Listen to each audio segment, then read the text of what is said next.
Hey, how's it going, everybody? Sorry about the the timer there. Had to grab a coffee. Let's go. Click a button. Hey, how's it going? Got the webcam set up. So I used to have it here. Now it's back up here. Sorry for making it look like the dynamic angles, right? But it was a little bit better because I was watching some videos and the webcam used to be here. So when I read your guys' comments, it always looked like I was like all the way over there. But anyway, how you guys doing? Uh, Appreciate everybody being here already. I just wanted to go over. There's some people had a question here, or a few questions. I just want to make sure I answer them. What I'm working on tonight, though, is I thought I just did a Scribble Chat episode. What was it, yesterday? And I was talking about December's pretty much over at this point, and the way I look at it, we've got what 11 days left at the time of this recording. Christmas, New Year's is bundled in there. I've got a birthday as well in there. It's just a shit show. And this is just something I'm conceding to. The last few years, anyway, December has always been like one of those. It's like everything else. It's the end of the year. It's the wind down. Everything's kind of getting slower. But usually around this time, maybe even like a week ago, is when things I just start shutting down. I'm like, yeah, screw it. Just enjoy the holidays, kind of thing. So you might get some streams like this. I didn't think I was going to do one, but I've got some free time tonight. Which brings me into what the hell am I doing? Because I'm not really doing any work I should be doing, I suppose. Because we're going to be working on Jesop King issue 2 next year. So like 2 weeks from now. So now that I'm going in the direction of the issue releases, I thought it'd be appropriate, because I don't know what we're going to be doing, bundling these together and stuff in the future for sale or other things like that. But I'm going to go ahead and we're going to work on an issue 1 cover, because we didn't do this for issue 1. Issue 1, like I did a free comic book day post, and it had like a temporary cover it's pretty trash, in my opinion. So we're gonna work on some thumbnails and stuff like that. But anyway, hello everybody. Let me just go up here and just catch up with some of you guys. I know there's definitely a Patreon question. Sorry I couldn't make you guys a coffee. I apologize. Okay, so create now, sleep later. This is the question there. Any of you guys patrons of John's? There's a $10 November tutorial. I wonder if it's viewable by anyone since changes he made. Can you view that tutorial in November? It's $10. Could you, if you're a patron of mine, just send me a message right now. Like email me a message or PM me a message of the link you're talking about, and I'll see. There might be a way I can edit it. So just I guess an update. I haven't really talked about it in a little bit, but I did talk about it quite a bit. Is Patreon was doing its thing. I updated my Patreon to sort of like do some different stuff, and then I updated it again, and I increased the cost of the tutorials quite a bit. And the reason for that was I felt like, on one side, this is going to sound like I'm trying to gouge people that are even interested in this. That was not the intent at all. I was just seeing if the value was worth what it was, and it was supposed to be used as a way to gauge what people that are following me, like, okay, so how do I word this here? I'm trying to word it in a way that doesn't sound totally greasy, because that's not the intent. But when you start talking about getting money from people or marketing or trying to, business crap, I could see how it totally gets there. So please don't take it as that. But I was trying to use it as research to see, because I have a, I'm about to hit 15K subscribers on YouTube, which is awesome, which is, tremendous. And thank you guys, everybody that helps me get there. But I also wanted to see like how much of that audience that's still around anyway, spends money on content I create, if that makes sense. And there's obviously, it'll always be like this. There's a small portion, but then I wanted to see within that portion tutorials that I could release down the road as independent tutorials. And I was just using it as a gauge to see if $10 was the breaking point, and it was. A lot of people, they were out. And I understand, like I believe that $3 was like I was really undercutting myself. 5 may have been the sweet spot, or 7 or something, but anyway, it was a big fail. But the other thing that it revealed to me is that Patreon, at least the way that I'm able to devote time to it, is I was going about it wrong. And that's why it's in its current state. I have no intent of changing it at any time until I just walk away from Patreon or whatever. But essentially now the whole point of it is if you enjoy the comics I make, that's it. So if you go there now, I think there's only 3 tiers. One of them, you just get updates on the comics I'm doing before anybody else, so Jesop King. The other tier is, it's the same stuff, except you get, what was it? Like, you get actual PSD and Clip Studio Paint files, so you can click the links and do all that kind of stuff. And then the last one is more of like, you get the PSDs and all that crap. I don't mean to pitch it to you guys, but it's much cleaner, The last one I was doing is I was trying to do too much, meaning like Patreon's got this weird thing. Some of you guys may know what the hell I'm talking about because you guys might be making one or thinking of one. But there's like this weird you're bumping shoulders with artists next to you, and some artists they're using it as a platform to just sell product. And I'm not going to say one's right or wrong, but that's where like the tutorials and the one-on-one and all that stuff is in there. And I was trying to do that, and I enjoyed doing a lot of it, but the problem that came from it is that I don't want to teach. I just want to make comics. And if you guys can come in and shoot messages, that's how I'd like to help. And again, this isn't against anybody that I had a one-on-one conversation with or anything. All you guys have been great. It's just that stuff was taking time away from what little time I have, and that little time I have, I want to do something that's a fun hobby, and that's comics. So that's why it's the way it is. And honestly, the one guy that I always look to I feel like the one guy that I always look to make sure I'm on the right path is Jersey Droz. I talk about him all the time. And his like Patreon, I pretty much lifted pretty much verbatim because it's clean, it's consistent, the message is clear of what it is. And if you're interested in the comic I'm doing, then head over there. And what I want to do is the shift in the new year anyway. And I'll talk more about this because I wanted to have like a New Year episode too, just sort of talking about what I'm planning to do in 2018 and all that. And I want to hear what you guys are doing too. But I really want to make that not a switch. I'm not talking about that, but just have fun in 2018. Just have fun. Keep doing what I was doing in 2017 with Jesop. Just have fun. Keep making the issues. Keep telling the story. Keep drawing. And it's not pitching to companies. It's nothing like that. And just let's see what happens from it. Let's see if we can turn this fun little hobby into something without the intent off the top to try to make money or something off of this outside of Patreon. Like that's just a little thing to sort of do what it is. So anyway, as usual, that's always a lot longer than I intended it to be. John, do you know how to forcibly close a program on a computer? That's not really. The only way I know how to do it is if you press Control Alt Delete, and you'll get something called Task Manager pop up. Find whatever software or whatever it is you want to close, click it, and then End Task. So Control Alt Delete. That's what you want. If that helps at all. Yeah, that'll be Task Manager. Okay, cool. You got it. And Nimrod, you're worth it too, my man. You're worth it too. Okay, so we got a cover to make.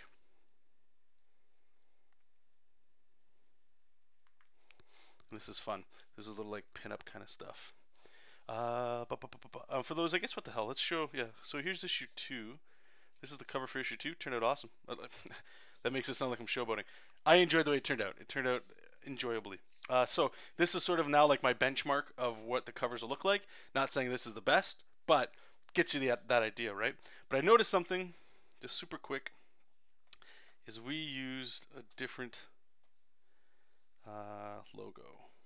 This one has that, has that thicker border on there, which is what we want. All right, let me save this up here. I believe we're in the right spot. Okay, cool. So let me save it up, and we're gonna do some thumbnails. And actually, while I'm getting this set up, you guys, sorry, Pillowhead. Oh, also, shit, I just saw him talk about YouTube. Okay, why YouTube gotta be so slow with just. Hey, man, if you're uploading it, that's sick. I can't wait for that. Super quick, I'm thinking of going into Twitch in 2018 as well. We played around and we fucked around a little bit with it this year. With a couple other places I was thinking of going that we tried. Like, I think it might have been 2 years ago now. Picardo and stuff like that.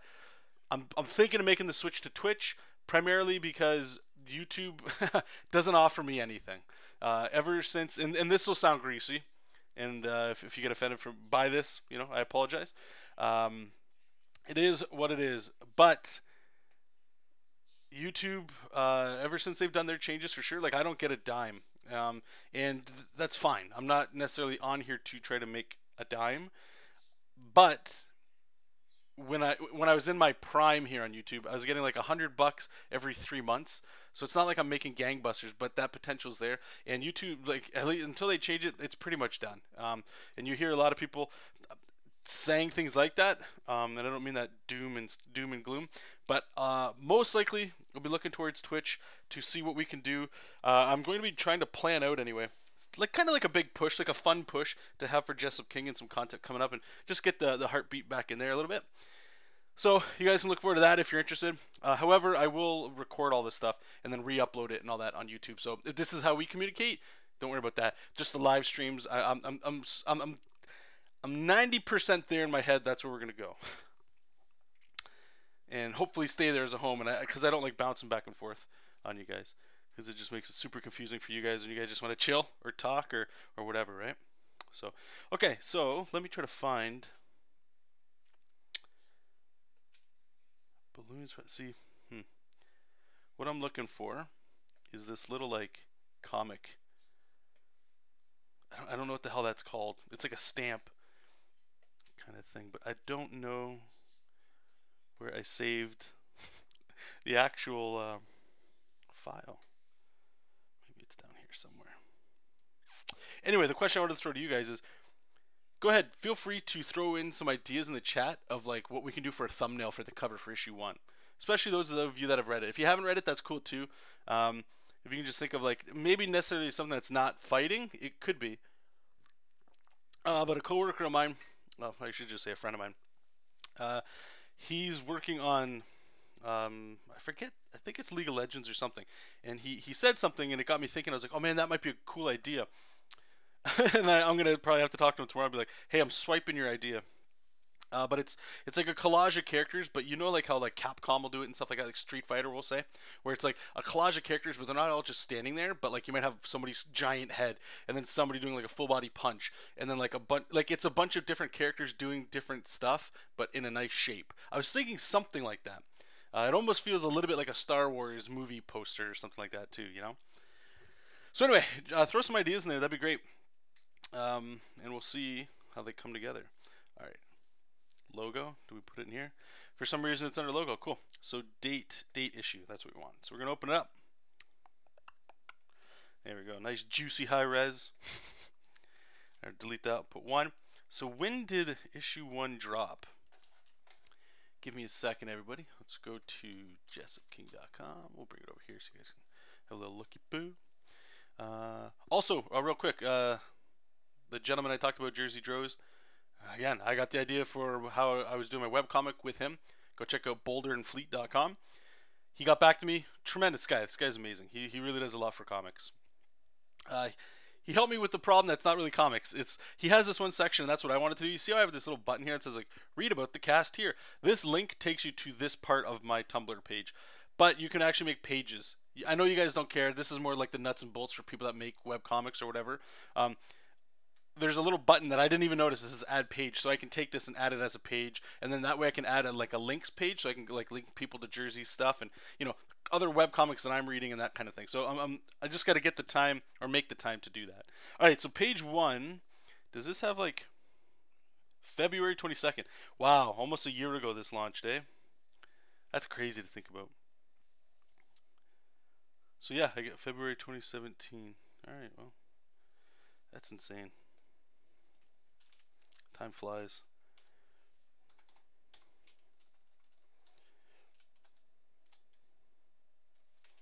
Alright, let's zoom out here, make sure everything's... Yeah, those look a little...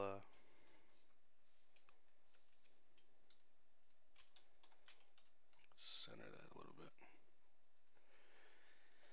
Alright, merge layers. We'll copy. And is that the right one? Yeah, close that out. And paste.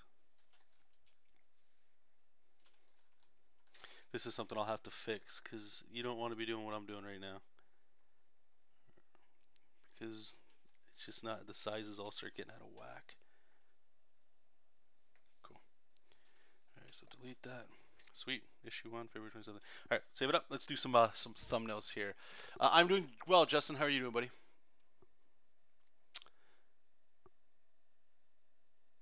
Creighton was asking, what changes did they make that impacted you? I don't know. I honestly don't know. A lot of my videos, they stay monetized because that's just like a default thing that people can put on. You know, like, of course, if anybody in here, right, like nobody's going to hold this against me or hold it against anybody that does comics at all, right? But for whatever reason, if you can, you're going to have, what's it called? Monetization turned on. Why wouldn't you, right? If you can make money doing something you're doing, why wouldn't you, right? Anyway, so they're doing that thing. And all of a sudden, I just noticed, like, I wasn't getting anything. And sadly, I think even Matador, who comes in the chat from time to time, he had actually, like, there's a super chat thing somewhere you can click. I haven't seen any of that money. And I'm not salty about it. I'm just upset that it's like I don't know what happened, and it's my ignorance of not looking into exactly what I need to do in order to get that. It could be the swearing, could be the I don't know. I honestly don't know, and my laziness and ignorance is the reason why I'm not able to fix it, or I choose not to fix it. If that makes any sense for you. Let's actually put.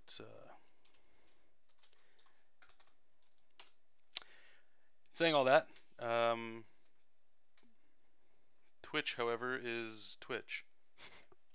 It's all set up. It just feels like there's less going on. The thing is that it's more of a video game site too, right? So I get it. The creative side is going up. There's lots of really cool people that are already on there. Fuck, you know, Jim Lee's on there too. You guys, most of you guys are watching his stuff. You know, he's on there. They do a lot of video gaming and stuff like that too, and that's fine. You know. So I don't know. It's I enjoy too. I'll be honest with you guys. I don't know about you, but I like also having. It felt more of a community there, meaning that like you could have like who just subscribed pop up on the screen and latest followers this and just little things like that that. I don't want to turn. I never want to turn this stuff into a show. If this is a show, then I'm not making stuff, and I have a full-time job. You know, I've got a life like many of you guys do, and I'm not saying I'm old at all, but I don't have like tons of free time. And when I do, I want to do this stuff. So streaming works. There's no work in streaming, or there can be no work. You know, just click a button and you're streaming. So for better or for worse, I just like that. So we'll see how it goes, right? What's the worst that could happen? What's the worst that could happen? Anyway, yep, YouTube is doing what it does. Tabbits, yeah, we could definitely have tabbits on there. Hey, Lars, how's it going, buddy? How you doing, by the way? Are you getting better? Chris, Jesop on the left, throwing a punch at a charging or angry Scabax on the right. Maybe with King Mexiat head in the background. You probably won't be able to fit Mexiat's head in the background through. Yeah, they're pretty big characters. And I'll talk about really quickly what I think about when I'm doing covers, because some of you guys might get a kick out of that. Mr. Leadfoot, how's it going, buddy? Thanks for your question too, by the way, on the last episode there. Jesop and Momo back to back and fighting poses enemies around them in solid shadows, camera above them. Okay, that's a good one. All right, see you later, buddy. How about standing backwards to class? Little song and dance in the background. So, okay, great ideas. Let me just get this set up real quick. Sorry, most of this stuff I have ready to go. But since I've got this new like cover here, I don't have a proper thumbnail set up. So what I like to do is have something like this, right? And we can go ahead and, is it F? I want to say it's F12. It is, okay. Right, we can just duplicate this. I'm only going to do, we'll make room for 4. I don't think we'll do 4, but you never know. Right, so we'll go here. And now that I've got all of these guys, let's combine them. And I can lower their opacity. So this is great. I like to do this because what this does is this lets me, you know, you can draw over it. You can see what room you got to play with. Okay, so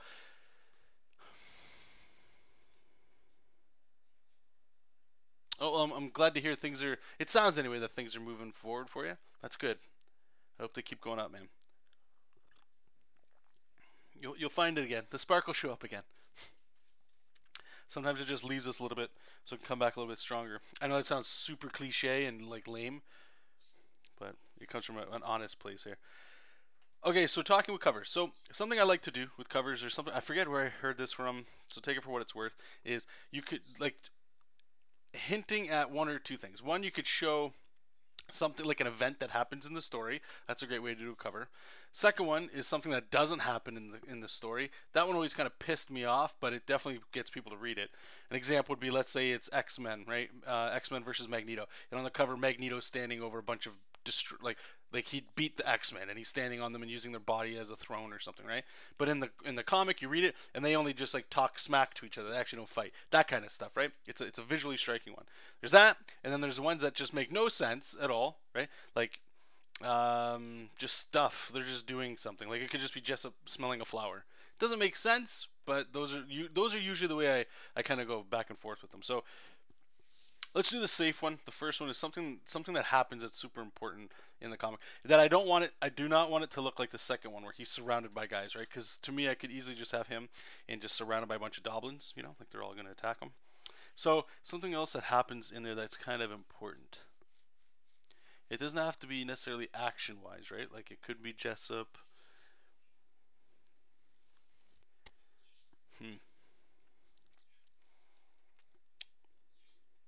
Fighting is always the easiest one to do. It's always the easiest one. All right, well, let's try maybe one that hadn't happened yet. So we could have like I kind of like having Skit on here. He was the bad guy that had the was it Skit? No. Getting it's been a little while since I've been here, but having the goblins like maybe standing over Jesop as he's like I just said, like he's been defeated, right? One thing I don't like about this one already is if this is issue 1, people have no. This is their introduction. This would be much better for like issue 2 or something like that. Once those characters are established. This could be King Mexiat though, right? It could be anyone. A couple goblins in the background. But people have no connection to something like this. Again, it's very similar to issue 2. Just in a little bit of a different context. Not sure. Yeah, I'm not really feeling that one. Nimrod definitely wants tablets in here. How about Jesop looking at an animal and Momo yelling at him? Yeah, it could be that too, like the tablets, like Nimrod was saying. Let's try Alright, let's have Jesop maybe looking this way. Then we could have maybe Momo a little bit bigger. Then down here, this is that like movie kind of poster I was talking about where you'd have like the goblins kind of.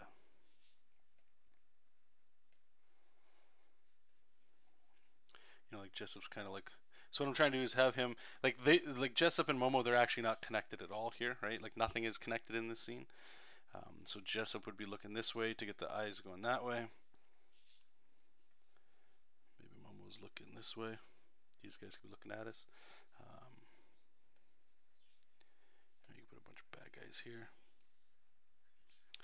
Maybe we could have some tupos over here. So maybe a little bit, like I say, a little bit movie posterish. Not really, this one's not really. I'm not feeling this one either.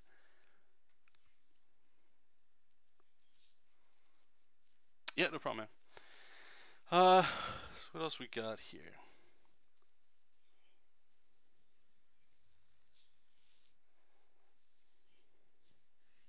Maybe we could have something with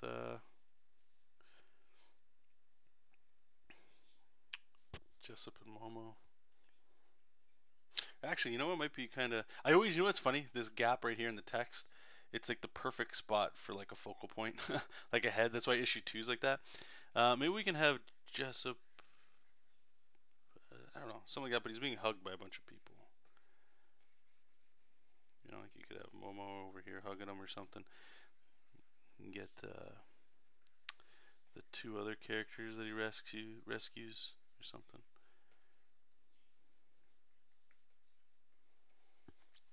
But everything's very close up to us here.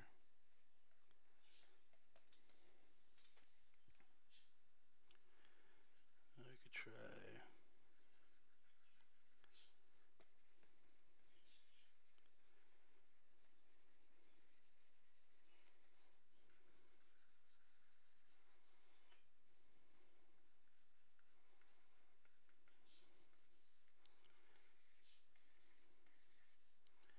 There's always like this thing, right, where everybody's like facing off to each other. The bad guys are facing here, the good guys are facing this way.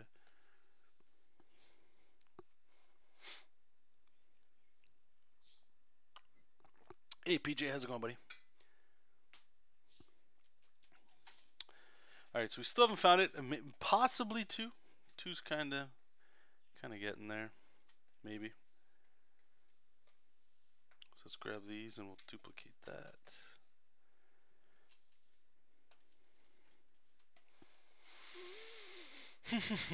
All right. Well, when in doubt, sometimes I'm a fan of stealing and swiping. I think we did a video on this before. I gotta fix this. It fell. All right. So this is one of my favorite. I don't know if a concept art book. Yeah, it's a concept book. It's the Art of Street Fighter 25-year anniversary. It's a thick mofo too.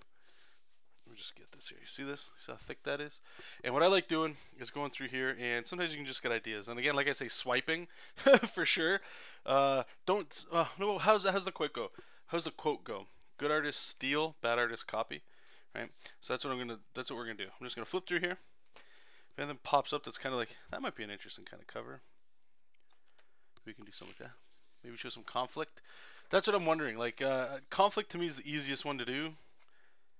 And Jesop will get the conflict. Like, issue 2 is pure conflict. It's him, and he's being swarmed by bad guys, and his suit's even ripped up, right? So this one, like the first comic, I don't really look at it as conflict, but I hear what you're saying. It's definitely a direction to take it. How about doing a boring pinup? Since it's the first issue, you might just want to show Jesop's. That's what I'm. That's sort of the direction I'm leaning. Because nobody knows who they are, right? So having like a super complex cover. That's why sometimes I'll see things like issue 1, and it's just like a big battle, or the bad guy is standing over, kind of like even what I did with the very first one. Bad guy standing over the good guy. It's not. I don't think it's appropriate. Just because you have no intention to care. Issue 10, if you saw a bad guy standing over Jesop's like beaten, like destroyed body, then there's a reason for you to care, right? I'm just trying to keep that in the back of my mind. Let's see if we get anything here.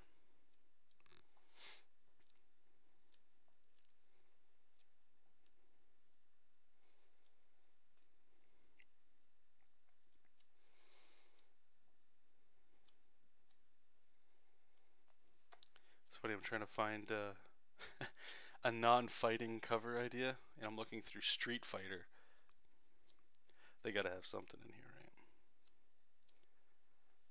Yeah, they do stuff like this. Yeah, sorry I can't really show you guys what the hell I'm looking at. Just take my word, this book's amazing. They do a lot of team-up group shots.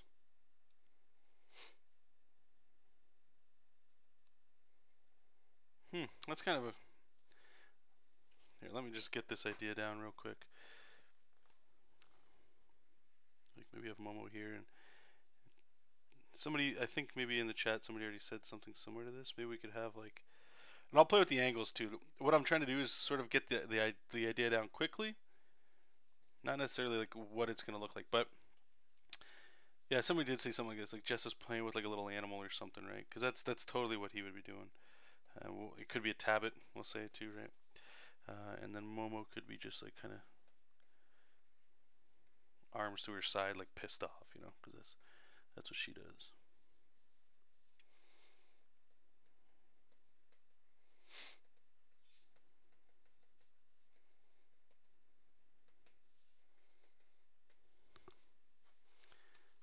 I think you should show off Jesop, Momo, and the spaceship just to have some context. Show the design.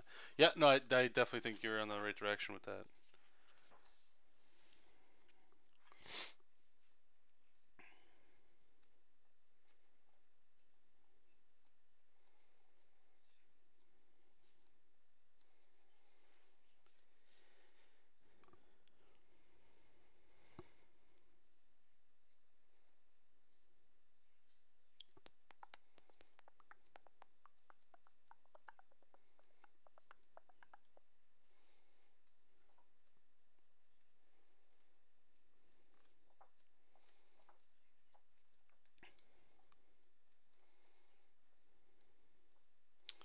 Alright, we're almost done here.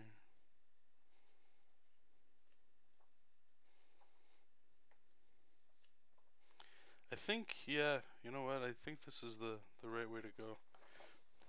Do another one, maybe we can explore a little bit of like, you know, Jesop hanging out with some of these creatures or something.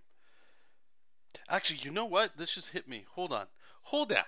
Let me go to my, I think it was on Instagram. 1 second. I did this one drawing. I think this might actually be the winner. for me anyway. It was a sketching way back. I apologize. It's gonna take a little bit of time, perhaps. Let's go to Instagram. I'll bring it on the screen here so you guys can see what the hell I'm looking at.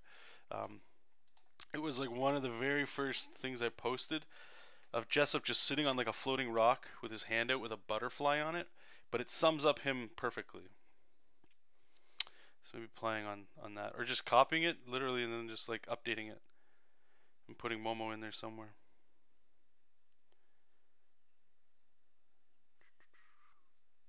This one right here. There's something about that just has like a, oh, you can't copy? Well, we're gonna copy it. Where are we going here?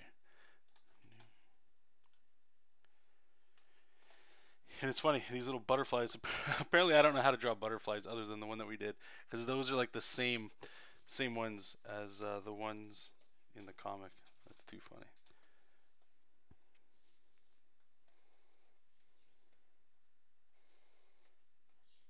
Something, we'll adjust this here.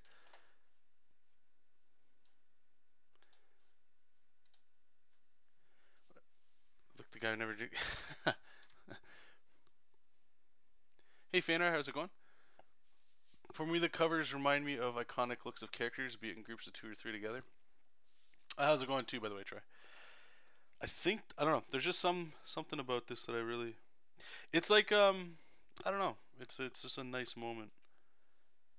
This is this thing that I love about manga, and that I want to. Even though I said I'm doing 22 pages an issue, I still want to put stuff in there like this, where it's just, again, I call it resting on a moment.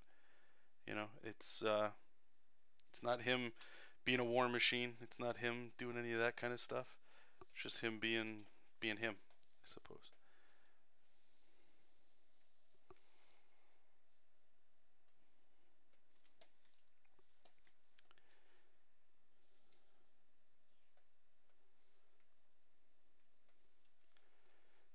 Get that in there.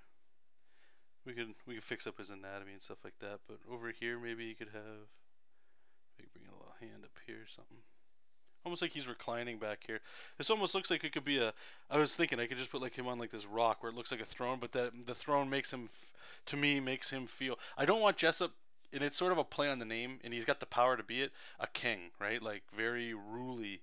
And there's actually this one scene, I can't wait for you guys to see issue 2. I'm hoping issue 2, this might sound super conceited, but like just might like blow you away. Like, so whatever you whatever you felt you read in issue 1, issue 2 is like that dose of reality. Like, this is how the world, or what Jesop was like. There's a scene in there where he has a flashback of when he was a war machine, and I hope it's I just hope this is like that startling, not realization, but that twist that I think the comic needs in order to be believable. Because right now there's a lot of just like tongue-in-cheek, some serious stuff talking, or sorry, some serious things being talked about, you know, like war and death and, you know, killing babies and stuff like that. That's like sort of alluded to, and slavery and stuff like that too, right? But in issue 2, I just want to solidify some of that stuff. And then in issue 3, well, spoiler warning, going even further than that, is then I want to bring it back again to the more jovial stuff a little bit, if that makes sense. Just there's because the way I'm looking at it is there, I want some tragedy in the story as well, and in order to really sell that tragedy, in my opinion, I have to also show the other side of it, like the calm, fun moments. You know what I mean? If you flip that image, you could do a wraparound cover. Well, this isn't for print, PJ. I appreciate that. You could also copy the pinup you did where he was sliding down a hill. Oh, that one too. Yeah, there's that one. Yeah, Momo's got to come in here somewhere, so she's. Do we put her here? Maybe we put her back here. Looking upset. We'll figure it out. I'm gonna go with this one. There's something about it that just has a little thing.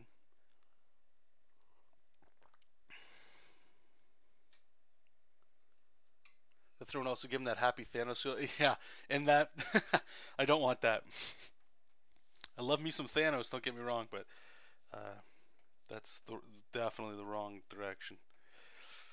Okay, so we're gonna get that. We saved it up. Let's copy it. Let's go to over here. We don't need this anymore. Do not save. And let's do a little paste.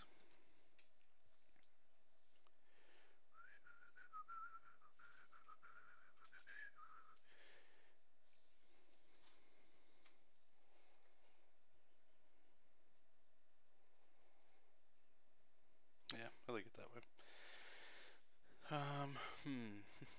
I was thinking of doing the silhouette method with this stuff, but since this is the one we're going with, it's probably pretty fine. All right, we can do the roughs, but first let's put a silhouette of Momo in there somewhere. Do we want her in the front or do we want her in the back like that? In the front, we could, if she's not in the, nah, I want her in the back so we can see her face. Over here, we can put like some bird, or not some birds, some like whatever the hell these butterfly things.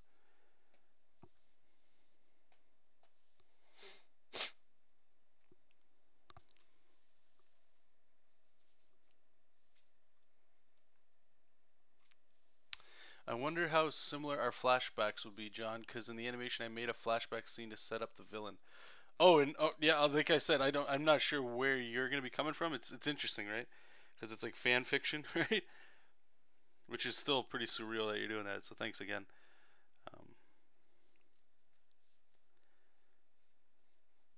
Because like you and other people that have done like fan art, I always find it funny because there's not enough story yet in Jesop for people to really know what the hell's going on, and I'm fully aware of that.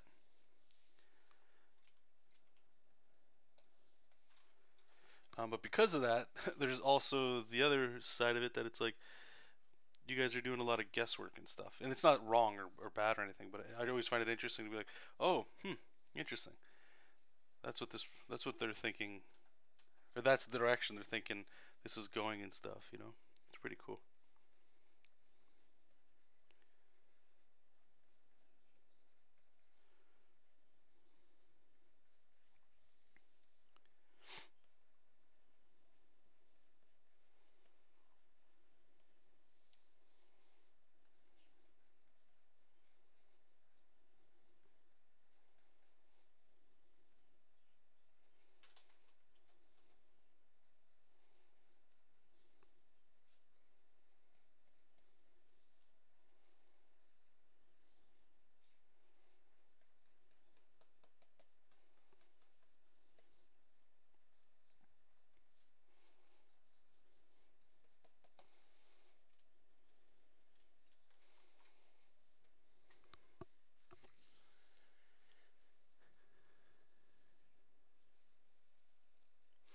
The back makes more sense. That she'd be pissed at Jessup and he wouldn't have a clue she's there. Yeah, that makes sense. And the other thing too is I think it just looks better that she's there. That way we can see her. I'm wondering if there's too much negative space on the left, even though I said I could fill it with like a bunch of butterflies or whatever. But if we bring him over here, this might just center it enough. We'll try it.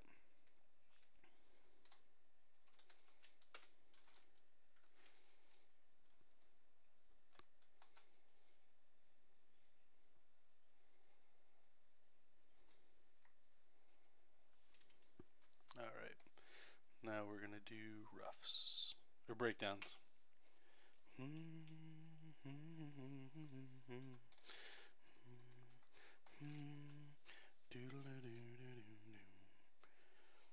Alright, so we'll do Jessup up first.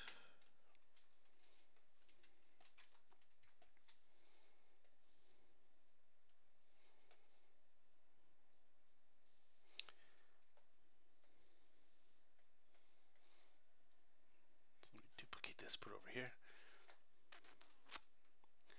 I think it's getting to that point where we need to turn some tunes on. Hey Pop, how's it going, buddy? Thanks again for that the Star Wars help. Appreciate that. I'm getting better at it, but I'm not even close to where it needs to be. At least not in the videos you sent. Lars, I don't know why, but I really want I want the spaceship to be in there just to give it the context that he is traveling through space. Maybe you could shrink it down and have Momo coming out of the ship. All right, so I'll give you the reason why I don't want to put it in there, or at least why I'm fighting it right now. Not to say that we can't sneak it in the background or something. Is that I'm a big fan of the rule of 3.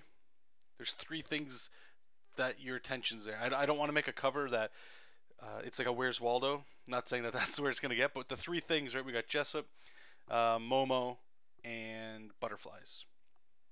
In the background, like I could hopefully sell that that we're in space still by putting in like two suns or three suns or two planets in the background, something like that, right? As an example, I'm not saying that's what we'll do. The moment I put the ship in there, it's just another thing for you to go and find. And I like this stuff being very like clean, I suppose. But that's also saying that I'm just swiping this picture I already did, putting characters in there, and I'm not really exploring that. So to be fair, to your point, I should say that yes, I'm doing something that I probably should explore a little bit more. But we'll see when we get to the break. Like after I finish the breakdowns here, we can still move things around and see if possibly the ship could fit in there. Right? But the ship's really not that. It's important to the sci-fi part of it, but like he does like in the second one. Yeah, there's no ship at all in the second issue. Probably play a little bit more of a bigger role in the third one. But it's just like transportation. I haven't done it. I'm not getting into like the space battles or anything like that just yet. But no, I appreciate the discussion back and forth. Pillowhead. Basically, after the Rue has ended, I don't know what that is.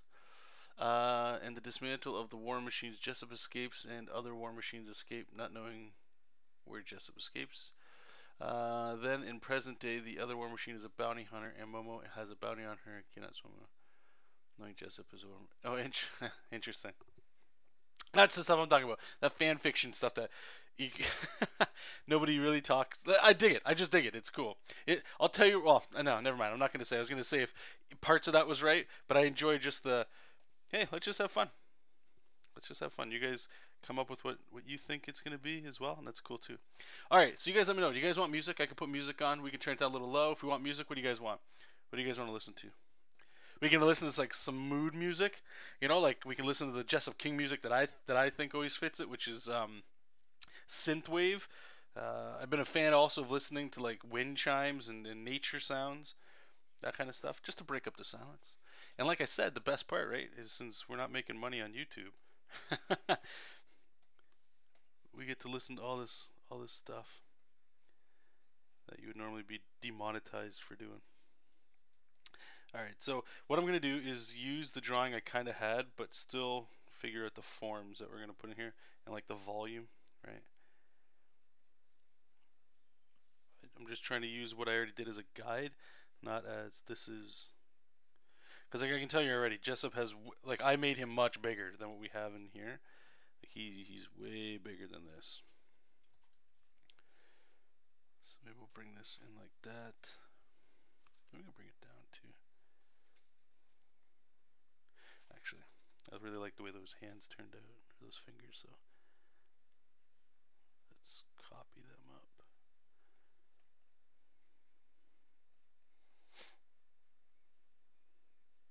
So what were you saying about the quick scope? John, the quick scope is just a tool to have in your arsenal. It takes time, but once you... hey, that's what I'm talking about, man. More tools in the arsenal is good. His hand's all fucked up, I don't know.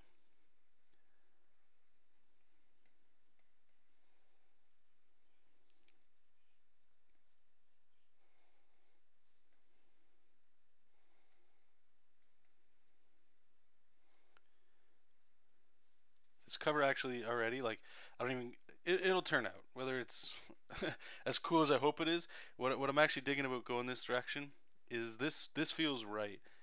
Like the initial sketch was, I don't know if you guys remember, when I first jumped onto Instagram, I was like, I need something. So that day at lunch on work, I went to the park, I quickly plowed back my lunch, and grabbed a red pen, and I just started sketching Jesop, and it was like I just wanted the character, and I thought like the big muscle war machine. It's not I'm not telling a unique story here. The big weapon of death, finding humanity kind of thing. Like that story is played to death. But when I did it with my character here, it just felt okay. Cool. I've got there's a voice. Even if it's a familiar voice that other characters and other stories have done, that's fine. but there's something that I really dig about it. So anyway, when I had this, I was like, okay, cool. You know, like this is, I can move a little bit forward from here, and now that we're already, you know, like one issue deep and stuff, it's good. It feels right to be using that same sketch, I guess, as like the very first cover, you know. And I can already see there's like a whole bunch of like anatomy problems here we got to fix.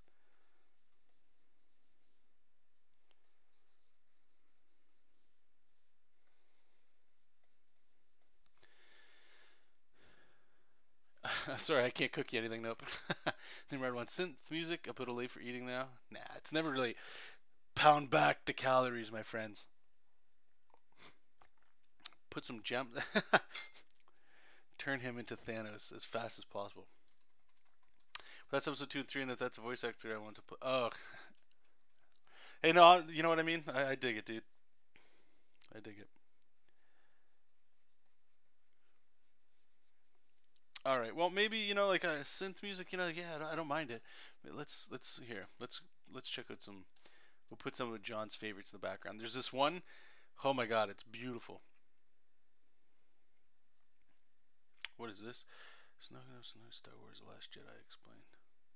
Spoilers. Okay. It's a. Somebody just recorded. It's in 4K, so I'm gonna put it at the minimum.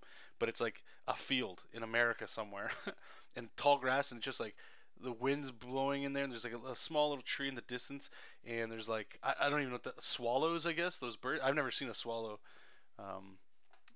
but you just see them jumping in and out, and it's just having it in the background. Windy field. If you guys want a link to it, let me know. I'll show you the image. We'll listen to it in the background here. I'll get the audio set up, but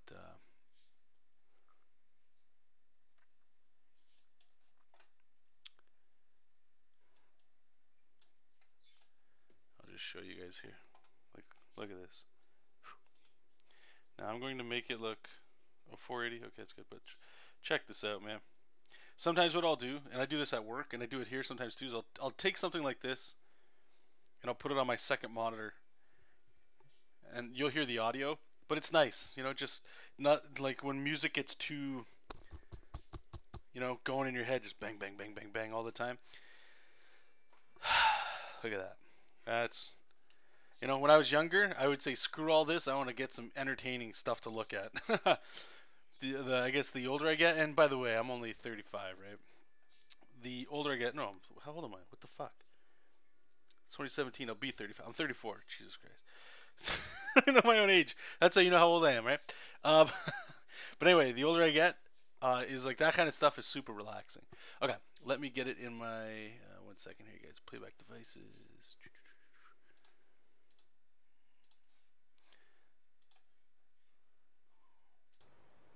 There you go. So I'm going to turn up a little bit. You guys let me know if it sounds like it's way too loud or it's annoying. It's like having that in the background. It's good stuff. Hanger 18. You guys want to do the heavy stuff, eh?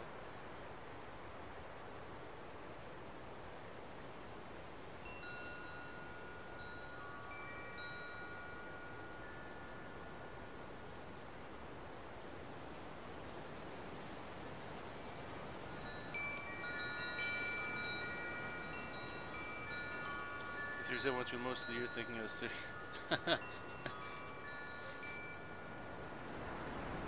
Really like this face, so we're gonna keep.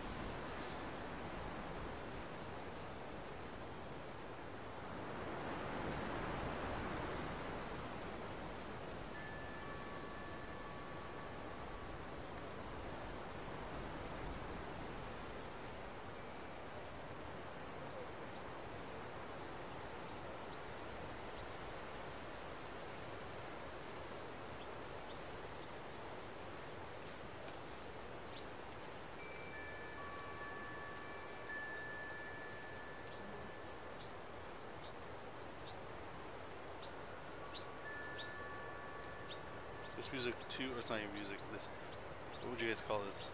Ambiance? The ambiance? It reminds me like, kind of like, this could be the sounds playing at this place right now.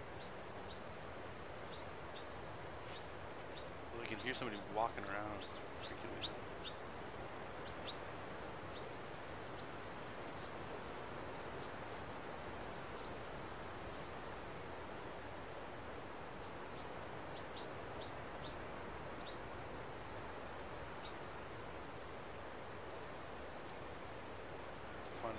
put that head somewhere.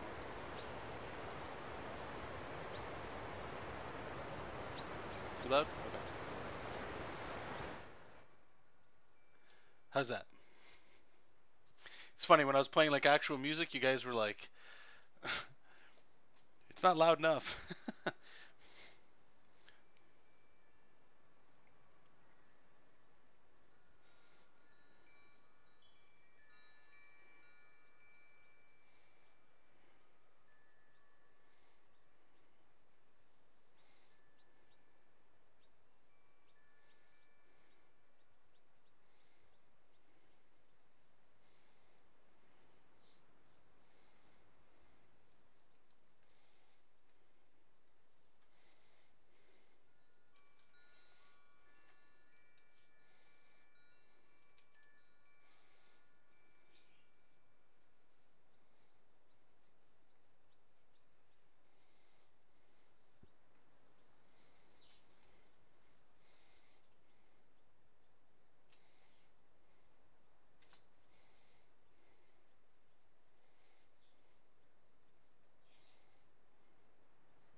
Oh, interesting.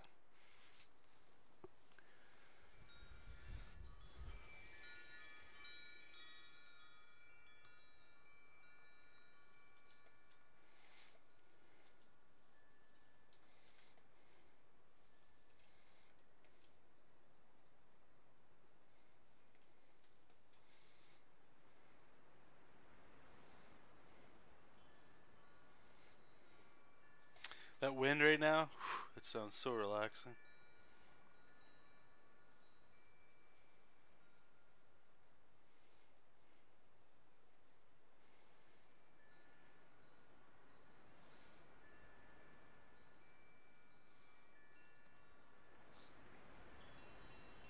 Almost sounds like water, eh?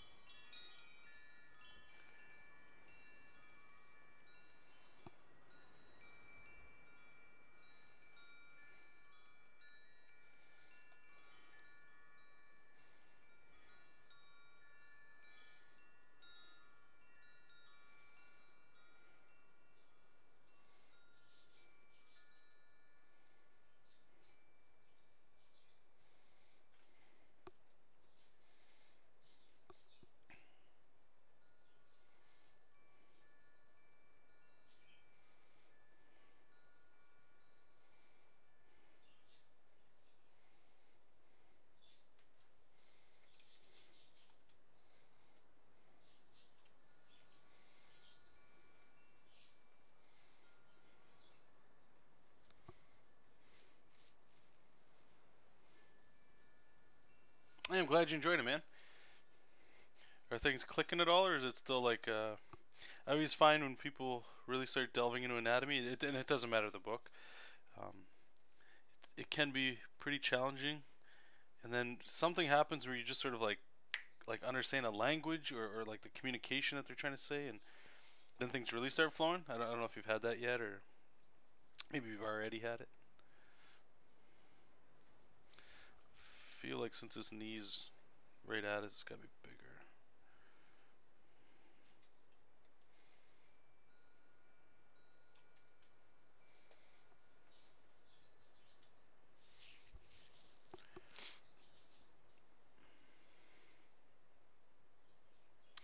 Anybody here take part of the Top Cow talent hunt? Nope. If the talent they're looking for is lazy,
Now it's starting to turn fun. Okay, good, dude. Lars, do you have an app called Relaxed Meditation where you can have sounds like ocean and layers? See, I have somebody had recommended me this during my dark time, and one second here. I want to find the name of the app. It might help some of you guys out. I haven't had a chance. I haven't made the time, I should say. I haven't made the time to use it. It's a meditation app as well. And I've heard people talk about this for like, I don't know, 5 or 6 years now. Of like, every day you should be meditating. Just making the time to do it. Called Insight Timer. I mean, I'm sure there's like a billion of these meditation things, right?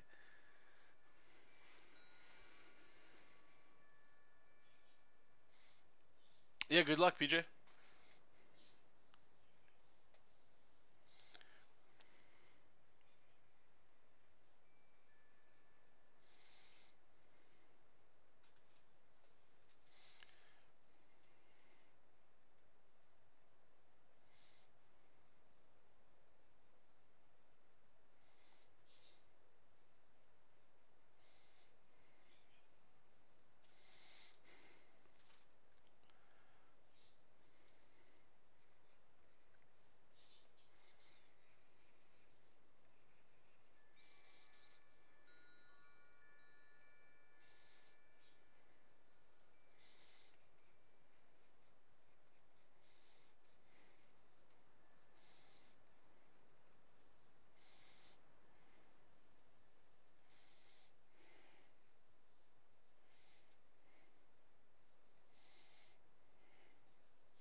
Okay, Scribble Jesop is done. Let's let's get Momo going here.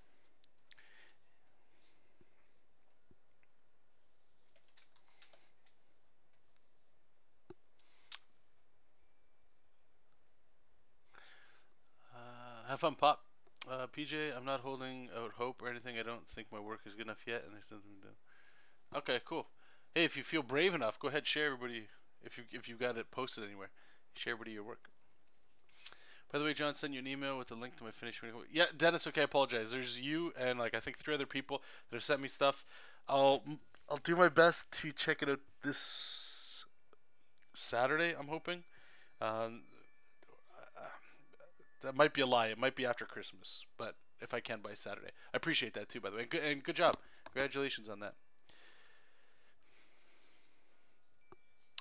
Who are you? Rob Liefeld? You can draw better feet than. Oh, no. They're just placement feet. It doesn't have to. You know what? Like, I started looking at more of Arthur Adams, and I love his feet because they're super simple. Uh, I'll show you guys one of that vulture picture. I think it's the second one. Let's see. Yeah. Yeah, so it's like, I'm not saying they look exactly like it, but to me, these are like those Arthur Adams feet where they're just like they're shapes, you know?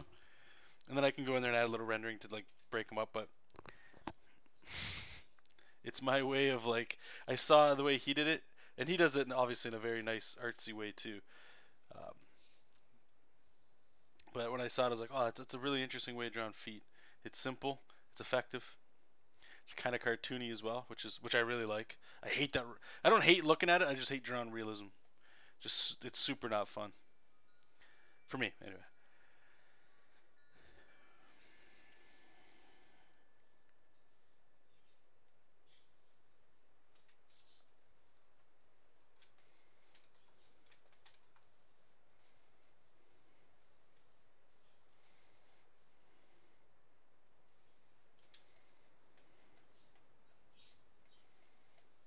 This is pretty much the look right there. Fun times.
All right, let's get some sort of background in here.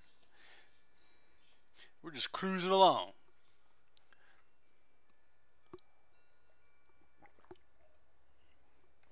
All right, done with the coffee. Let's chase her up.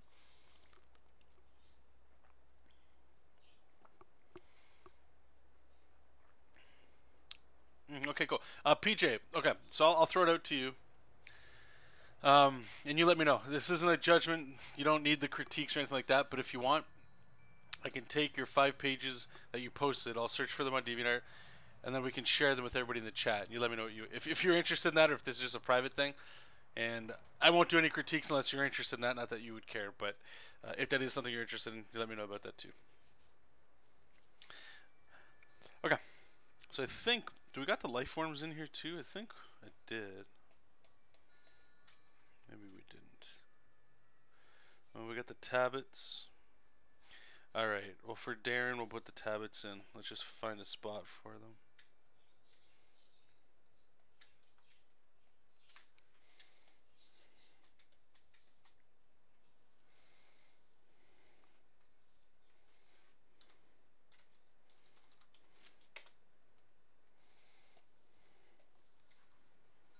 Sure, okay. Just give me a second here, guys. We're gonna find PJ's Top Cow Talent Search submission. Perfect new. Okay.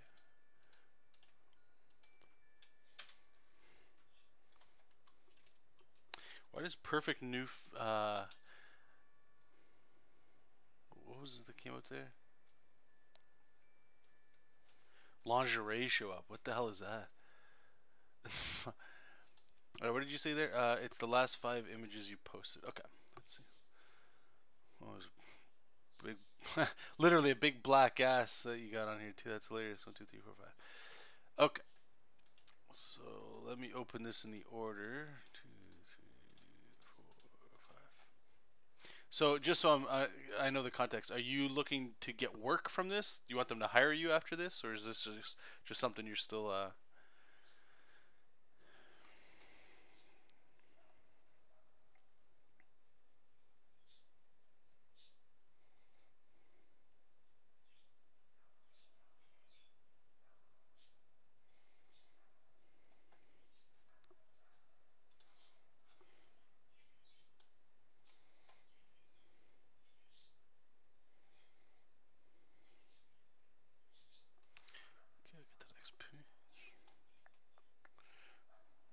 Northeast, I love it.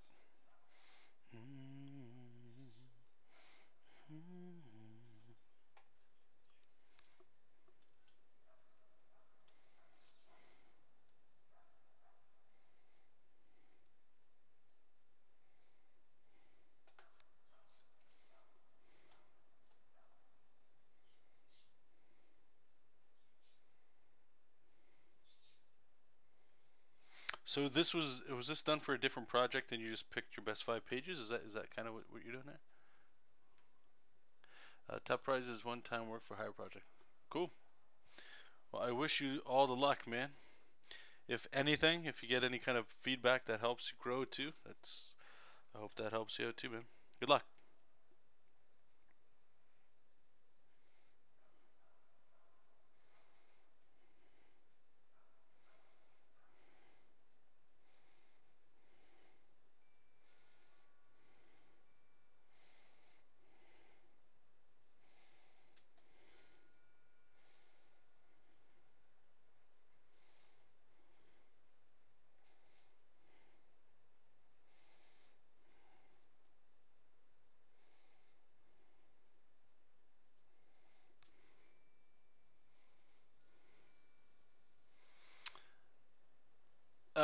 Yeah, no, my cats are doing fine. I think they're actually sleeping right now. Just lucky for me.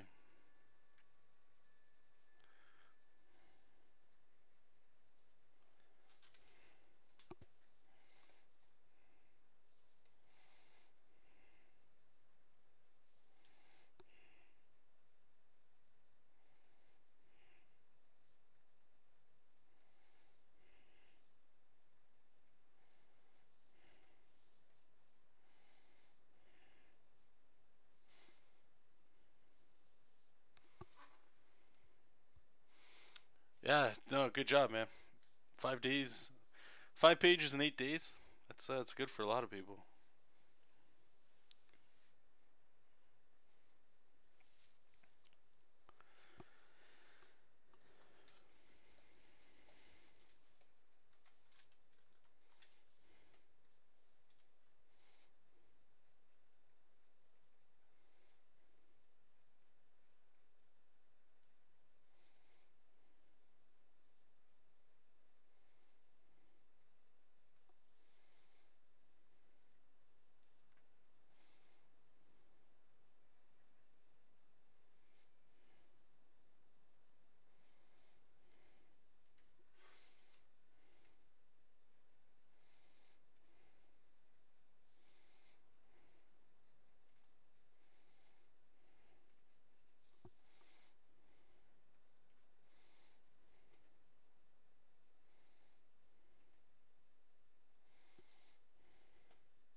He's like a Disney princess, you know.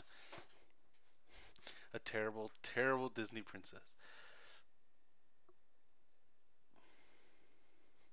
Also, the black ass is Sean Majumder. Am I saying this right? From the hour has 22 minutes.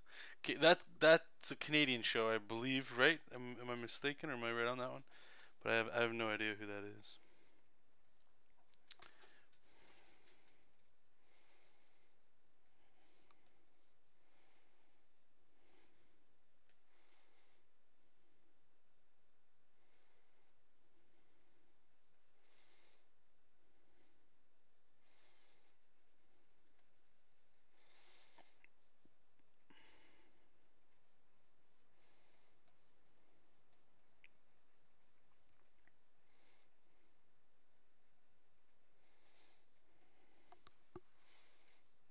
Halifax. Not gay. So no, I don't care if you're gay. Who cares?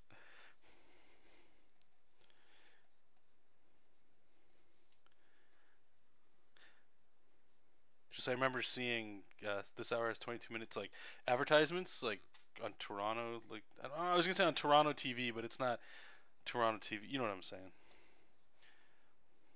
Or maybe you don't. That's fine.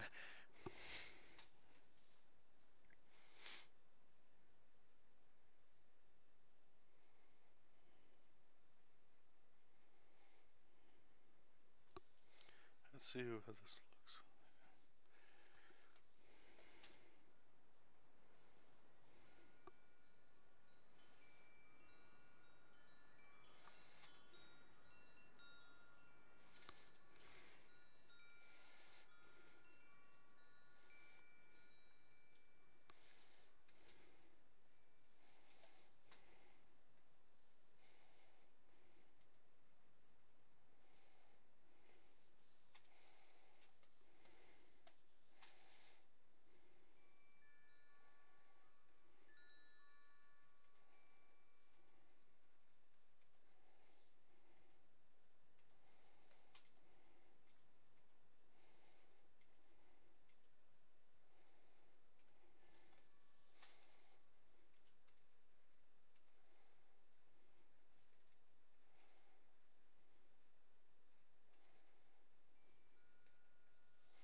So issue 2, Just King, will it show us how he goes from War Machine to his new state? No. Still dragging that out a little bit.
See if we put the planet back here, give him that halo look. I don't know about this just yet, but we'll see.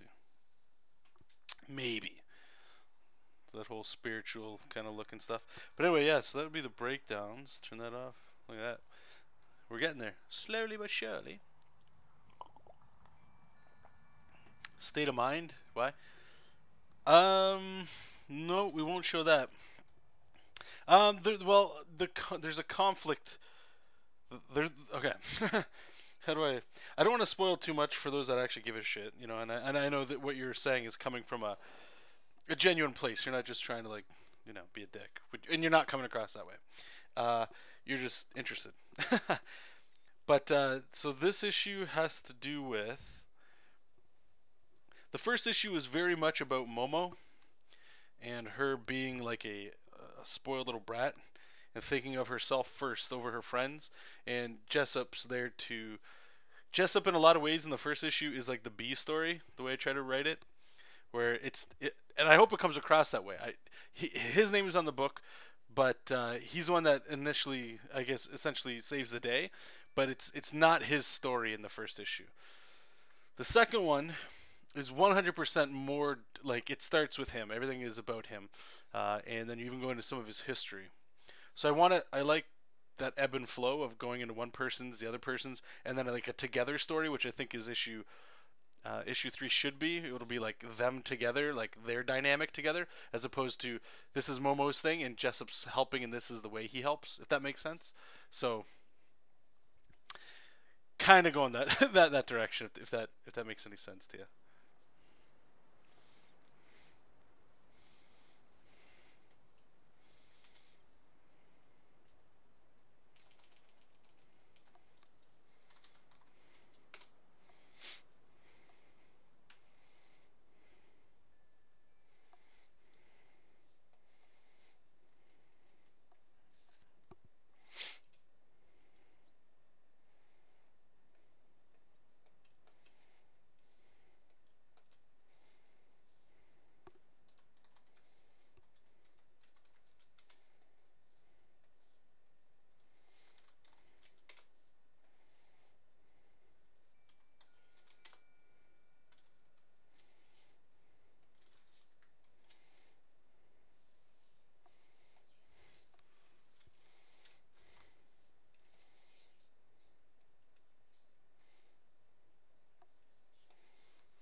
Like Dread in the movie of the same name.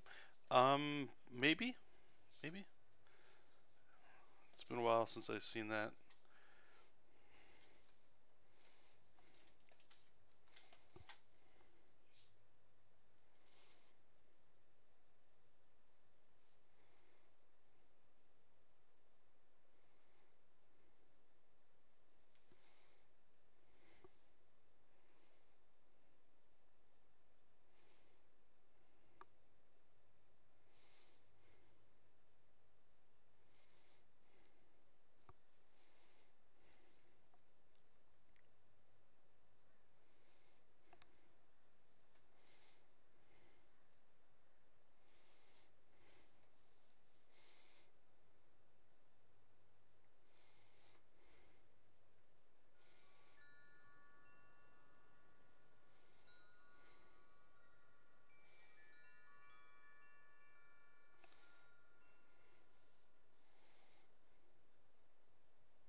How's that eye looking?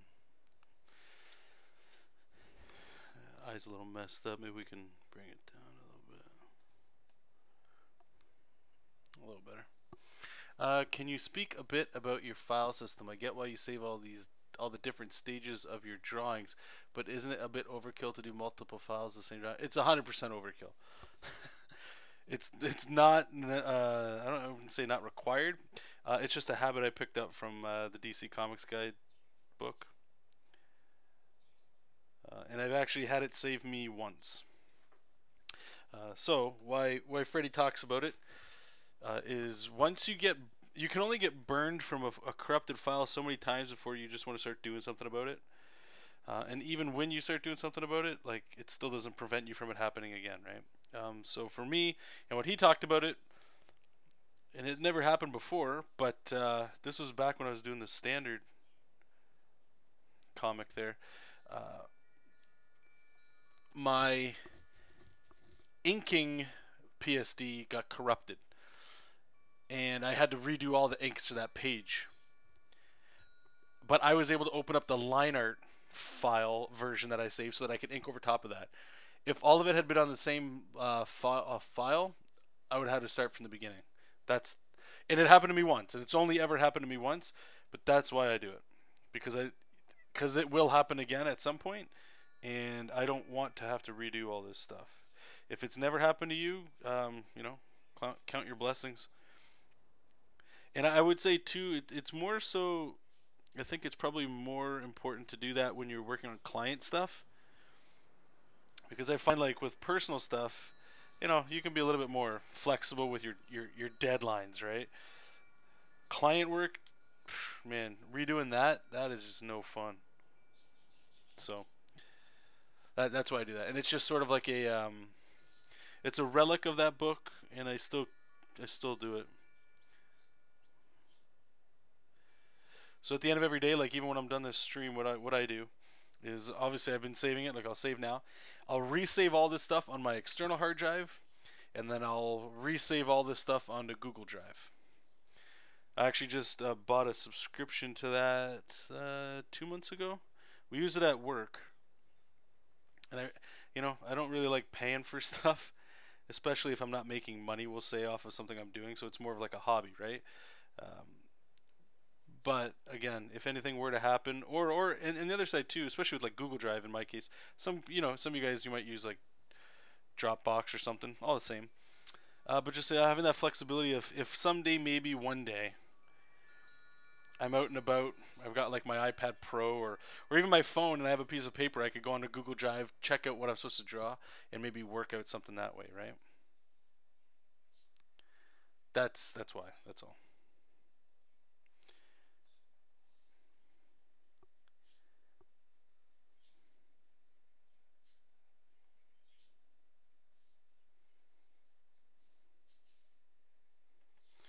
Give me a second here to think. I always forget Jesop's collar. Obviously, I don't draw him enough. Yeah, see, it does that thing. Get Dropbox or somewhere. It has version control too. Yeah, I don't care about the version control. I know what you're saying. The guys at work, they talk about it all the time. I'm just used to Google Drive. That's all. I don't want to say one's better than the other. If you got a preference of one that you like, totally go for it. All right, let's put some tunes on. Enough of that. Lars, I understand that, but do you need like the roughs in a separate file as soon as you're done with the line art? Again, I think it's just habit building is the reason why it's done, right? Like, breaking down each chunk, because the thing to remember too, this might help you anyway. Like, okay, so I'm doing this cover like non-stop here, right? Like, I'm going from start to finish. So the habit's the same, but usually what I do is work in batches, right? Like that book prescribes that well, he doesn't say you do that, but that's what he does. So I try to do as much of that as I can. When I do Jesop King, when I'm doing the pages, I do batches of like 4 or 5 pages at a time. So what I'll do is I'll do all the roughs for those 5 pages and save it, and then I'll do all the line art and save that. You know what I mean? That way, because like that could be like your full week or your full day of work of working on different files. So to save everything in the same one, even as stupid as the roughs, like, don't get me wrong, like if I was doing this and it got corrupted right now, you know, it doesn't suck as much as having to redo an entire page of line art. I get that, but like, there's still stuff in here that I don't want to like. I guess this is the way to look at it. Always save up to the point, or do. And the way this flow, and I'm all over the place here. The way this flow definitely works is that you don't want to go back and do stuff because time is money.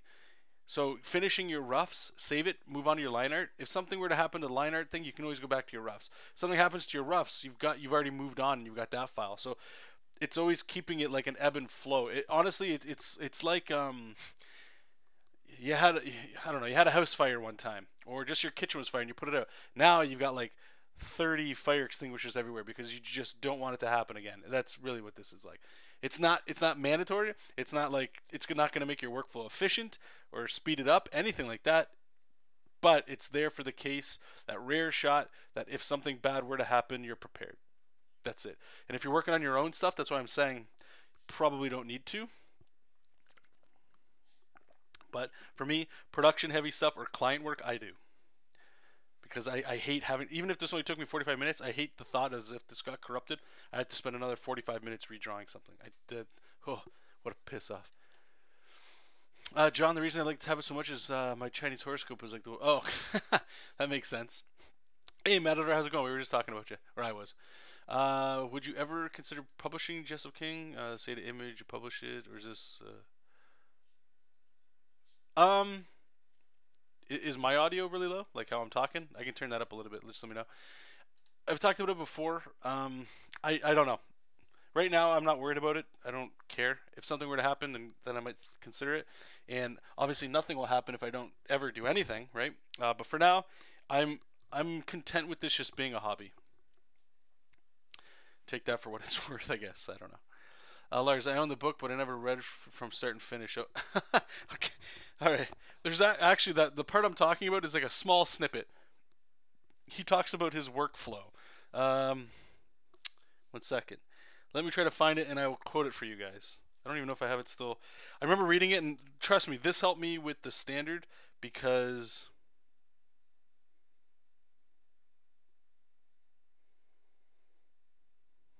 sorry, I think I found it here.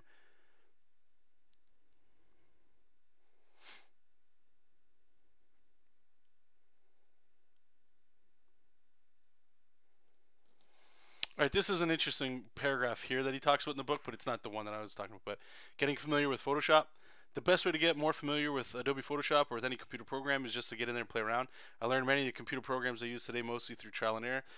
Try not to have too high of expectations when experimenting with tools you're unfamiliar with, however, and don't be afraid that you'll break something. Thanks especially to Photoshop's history function, you can undo quite a bit. Remember too that you can save many different versions of a file you are working on, trying out different ideas or approaches on different layers. If you take baby steps and don't expect to attain perfection immediately, you'll end up finding your own way with the tools and methods discussed in the book.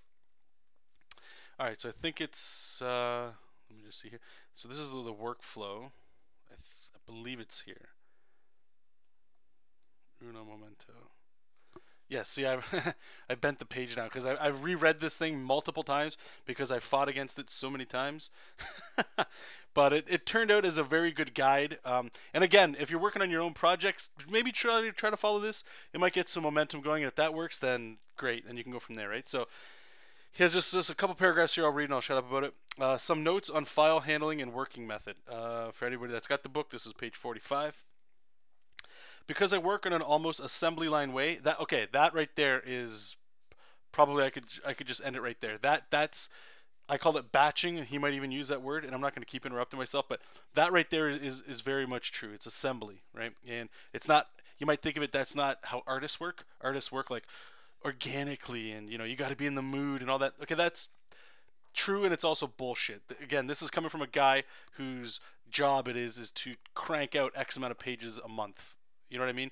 So take that with the grain of salt there too, okay? So so if you are the artsy fartsy kind of guy or gal that draws like that, you got to be in the mood and that stuff, this probably isn't going to work for you. Because I work in an almost assembly line way, I always try to err on the side of caution. I break the 3 steps, roughs, wireframes, and inks, into 3 different files so that in worst case scenario I can always default to the previous incarnation of the page, which has saved me more than one occasion. Has saved me on more than one occasion. And there's another advantage to breaking up the files this way. Sometimes my editor wants to see the wireframe stage before I move on to the ink stage. And breaking up the files makes a different version easier to track. Okay? Again, if you think about the context of what this is for, that probably makes a lot more sense now. After I read a script, I create a schedule for myself. The deadline determines how many weeks I have to finish the book, and thus how many pages I need to finish per week, usually 6 or 7 pages a week. On the first day of each week, I complete all the roughs for each of those pages I've budgeted for that week. Over the next couple of days, my goal is to create 2 or 3 pages of wireframes a day until I've gone through all of the roughs. Finally, I ink 3 to 4 pages a day until I've finished all the pages I set out to complete that week. I generally work in batches of 6 or 7 pages at a time, sometimes more. I find that leaving a page alone for a day or two while working on another page in the same stage of development allows me to come back to that page with a fresher eye and keeps my energy high. Okay, so I hope that helped. Trust me, I've come back to that like fucking 10 to 20 times going, okay, let's try it. Because working on a schedule, or at least in my experience, again with the standard and a few other projects that I took on at that time, man, it gets super, what's the word I want to use? Like your brain gets numb after a while. And then there's those days where you're just like, I'm not working, or I don't want to work as much as I am today. It's a bad habit to be talking like that, but it's real, right? And the more professional and more disciplined you get with art, the less you'll talk like that. But at that time, I was a very amateur artist, and in a lot of ways, I still am. But in saying all that, what I enjoy about that is, again, this is coming from somebody that has to crank out X pages a week, right? So imagine, let's take this out of that and put this for like the general person like you and I that are doing this sort of stuff for a personal project, like let's say Jesop, right? And if you guys remember, I've shown a bunch of times where I was trying to keep track of how long it would take me to do a page and all that stuff, right? So let's say I budget 4 pages. I want to do 2 pages a week because I have a full-time job and, you know, put in extra BS reasons there. I want a life. I don't want to just be making comic books all. Comics are fun, blah, blah, blah. Okay, so 2 pages a week. So when I schedule that out, I can look at my calendar and go, okay, from Monday to Saturday, because I maybe want a Sunday off, right? I have to get those 2 pages done from the full production line. So what that helped me do is look at it and go, okay, I can break it down so that these chunks of days I have to bust ass to get line art done, and then these bunch of days bust ass just to get inks or whatever, right? And then it'll fit in that way. To me, I enjoy working that way, and I know it's not for everybody because a lot of people, they prefer to work, for better or for worse. When I sit down to do a page, I'm not leaving that page until it's done. Okay, and then the other reason I do like the assembly line method that, you know, I love that he said that, I forgot about it, is that it's, if you ever struggle with that, like when do you know when a page is done thing, well, a deadline will tell you, right? Because you don't have the chance, you don't have the time to sort of just keep going. But when you stop at a certain spot, right? If I stop with just line art and not go into inks that day, then you can only get so tight with the line art before you're noodling, and you'll know that. Then when it gets to inking, you know, again, you'll be there and you've got multiple pages to ink or whatever, and you'll know when you're noodling, and that kind of stuff is super helpful. So that's why I'm a big advocator for it. And again, the last time it won't be the last time, I know I'll say it again, but it's not a workflow that's going to work for everybody. I would assume most people, it's not something you would even consider because that's not really what you're doing, right? Like, and to be fair as well, if you're just like a hobby artist or maybe you want to break in, right, but you got a full-time job, you're most likely you're not gonna be able to crank out like 7 pages a week, unless your art style is super simple or something, right? Or you're just a prodigy, you know. So it's good. I enjoy breaking it down like that. If the reasons for that I haven't overstated enough. Oh, we should totally do a book club and read the book together on a live stream. Ooh, you and I. I can use my sexy voice when reading. Are you suggesting him just read the book? That's so stupid. I love it.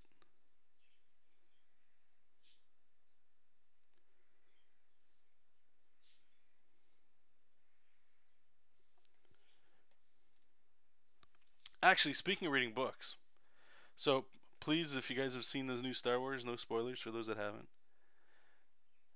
We can talk thoughts. I'll open that up. Just please don't be a dick in the chat and start saying stuff. But I'll get into it. I don't want to get into it, but I'll get into it slightly. So The Last Jedi, when I left the theater, Oh, look at that.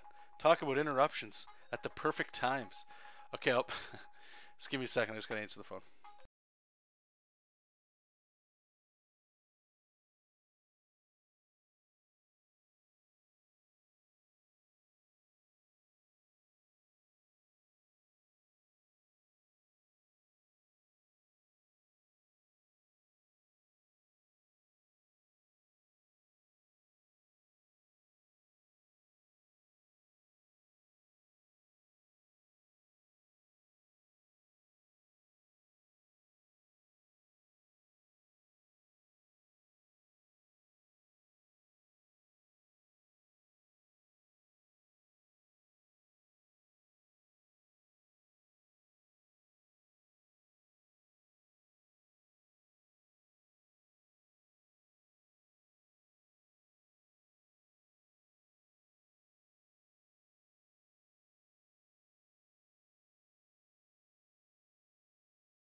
Okay, sorry, I'm back.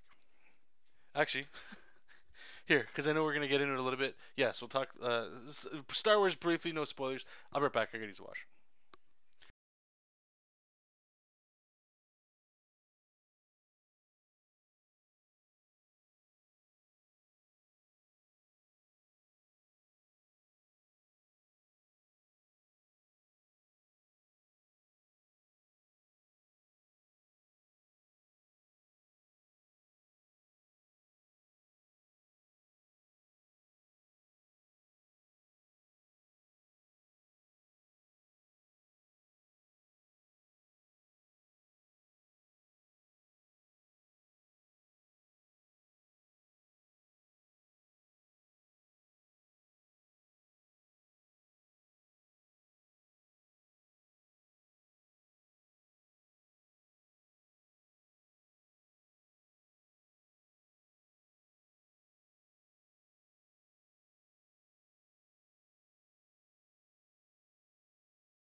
Okay, so I don't want to talk. No, I don't want to talk about it.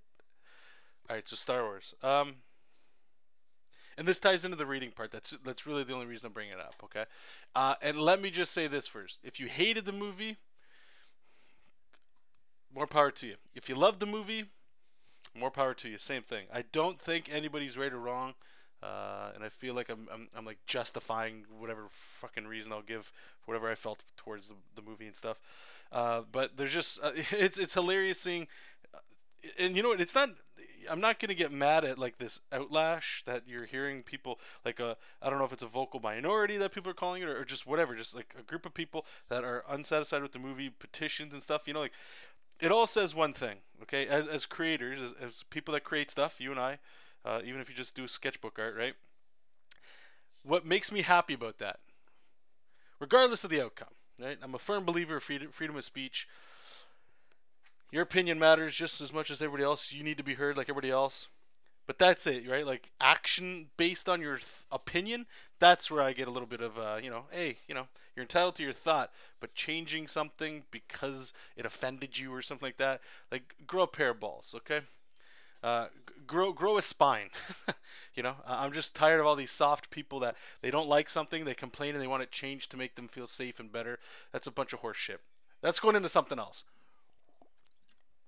So whatever you thought of Star Wars, you're entitled to it, and God bless whatever you believe in. May the force be with you, right? So when I first saw the movie, I didn't know what to think. I loved a lot of the stuff that was in there, and I wasn't sure why I liked it. There was just, I don't know. Parts of it felt like, oh wow, this is Star Wars, and then other parts of it felt like, really? That's the direction. That's the decision. And some of it was just like, I don't know what that is. This is different. This is new. This is fresh. This is, you know what I'm saying? So I went back and forth, and I feel like a lot of people felt that way. So after the movie was done, I was conflicted. I was like, I'm not sure what to think. And it was probably the first time that I've ever seen a Star Wars movie where I was like that. I'm like, I mean, yeah, I like it. I don't like it. No, I do like it. You know what I mean? Like I'm going back and forth. Like I really like this part. Like that was a cool thing. And then another part would be like, that was a cool thing too. And another one would be like, well, that was a stupid decision. So I was in my head. I was sort of like, I like it. I like it. It's doing a lot of really cool, different things. Stuff. If you had a fan theory at all, just throw it out the window. That kind of feeling from the movie. And I was like, all right, that's it. Went to work on the Monday there, and I was talking to a couple of my buddies that work there, and we were all like, the people I talked to, there's only one person there that was like, that movie sucked, right? So we were all kind of, as much as we could without giving spoilers to people, we were just talking about it, and I'm like, yeah, this part was pretty cool when they did that, right? And then because I was like, you guys know that I love story, like the behind, like what does that mean, and that just comes from me enjoying storytelling and comics and just being a nerd. I think a nerd in a lot of ways, you like when you can find out something extra about the characters and stuff like that. It's awesome. It's great. So I started looking around, and then I started seeing what was happening online. Everybody was like, "The Last Jedi is absolute garbage. Star Wars is dead. Disney killed it," and all these things, right? I'm like, whoa. I heard people didn't like it, but like, what the hell? So just you got to have an open mind with stuff. You can't. It's not that my opinion didn't matter or whatever, but I'm just interested. I'm like, where is all this coming from? I wanted to understand. What was it where I was so mediocre, but a lot of people, was it just clickbait? Was it whatever, right? Like, what is everybody pissed off about? So I started watching some videos, and after about, I'd say a good, probably like 10 videos that I went through, my opinion has changed that I think it's probably, in my opinion, the worst Star Wars movie that was ever made. Like, I think, and I have to go back and watch it because it's been a long time, but I might even put The Phantom Menace above it. Because to me, The Phantom Menace, no matter what, like that, just the kid turning into like, Vader, spoilers. That's a sad fucking story. And then there's like that Darth Jar Jar stuff that I think is actually super interesting and all that. But, like my brother said, I was showing him, he's like, those people are like fishing for something that's not really there. Not going to get into it. So anyway, all that's to say, and again, I won't get into the reasons why unless you guys even care or whatever. I don't want to be the person still contributing to this Star Wars back and forth bullshit, but it just felt, after hearing some stuff, I won't say what, it actually changed my opinion. And when I started, I don't say, if you don't think about it or look at other places or have critical thought, then you're not doing yourself in the franchise its justice. If you enjoyed it, fucking great, good for you, right? And I hope you enjoy the rest of them and all that stuff. But some of the points that I was hearing, I was just like, yeah, I didn't, wow, okay, yeah. Anyway, so from there, I was kind of left like, what the hell? I have no idea where the series is going to go from now, but it was just like, I don't know. And then I started hearing people talking about this thing called the Thrawn trilogy.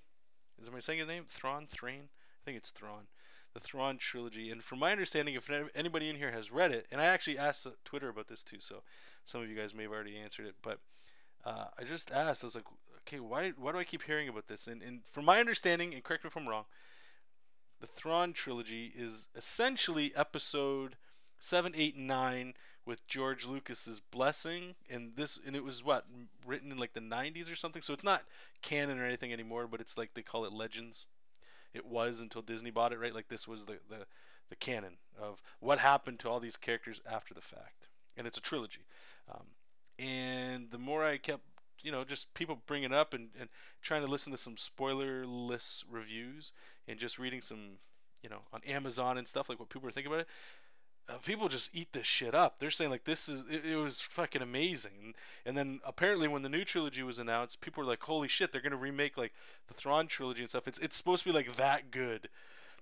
So I was kind of like, wow, really? It's that good? Because after all what I heard about The Last Jedi, and it made me think some more, and my conclusion was like, I agree with the people that think it's a horrible film, whatever that means. I was like, so what is it that these people are comparing it to? How good is it, right? Like, how cool it, like, how can it be that fucking good where people are just like elevating it? And I'm probably blowing it way out of proportion. So I'm interested in it. So I bought the, I ended up buying the books. They're on their way or whatever, so I can read it. And I know this is a really long way of getting into like, reading, right? But that's where I'm going, because I want to compare it and go like, I want to just see for myself like what could have been if in a way, and I'm sure if George Lucas was still doing the movies and if he went ahead and did the episode 7, 8, 9, I don't know how much of the Thrawn stuff would have been in there. I'm not sure. I don't know. But it's fun to assume that, like what could have been might have been. It just for perspective to see what it was like. And apparently they made it into a comic book as well. So for all of you you prefer comics over novels and stuff, people out there, you can check that out. So you get some pictures and stuff like that. So I'm gonna check that out. I'll report back if anybody cares. So I did Kylo Ren fan art here, for those that haven't seen it.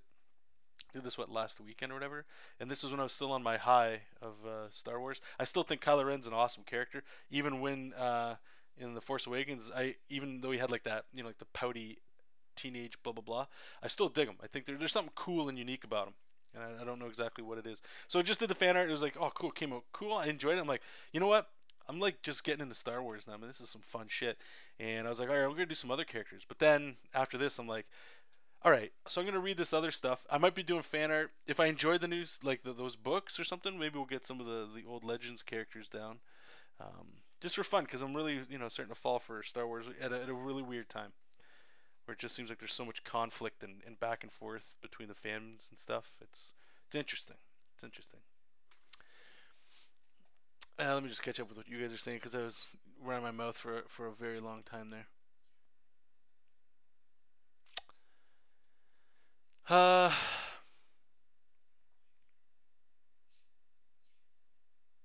Large is saying he's had a couple of days to think about The Last Jedi and still doesn't know what to think about it. I hear you.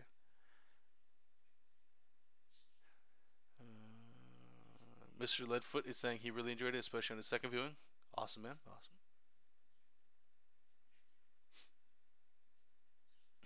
Peach.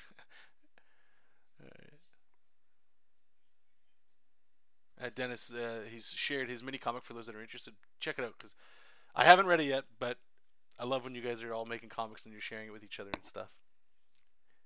So it's a good feeling. Lloyd, how's it going, buddy? I watched The Last Jedi after not seeing trailers or footage, and I think without any expectations I could just enjoy it. I've watched it 3 times now, and I'm looking to episode 9. Oh, good for you, dude. The old hat trick, I like that.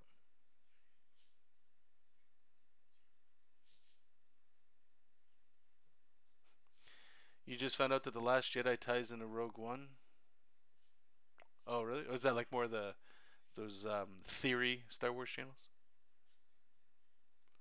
Commune with Marvel. So, anyway, I just wanted to go over that. Has anybody in here, like I know the few people on Twitter that were messaging me and stuff. Has anybody in here? Have you guys read the novels, the old novels? I don't think I want to get into the whole like, because I hear it can be actually pretty all over the friggin' place, but I'm interested to check these out, to give these ones a little flavor, right? So has anybody in here, have you guys read the Thrawn stuff, that trilogy?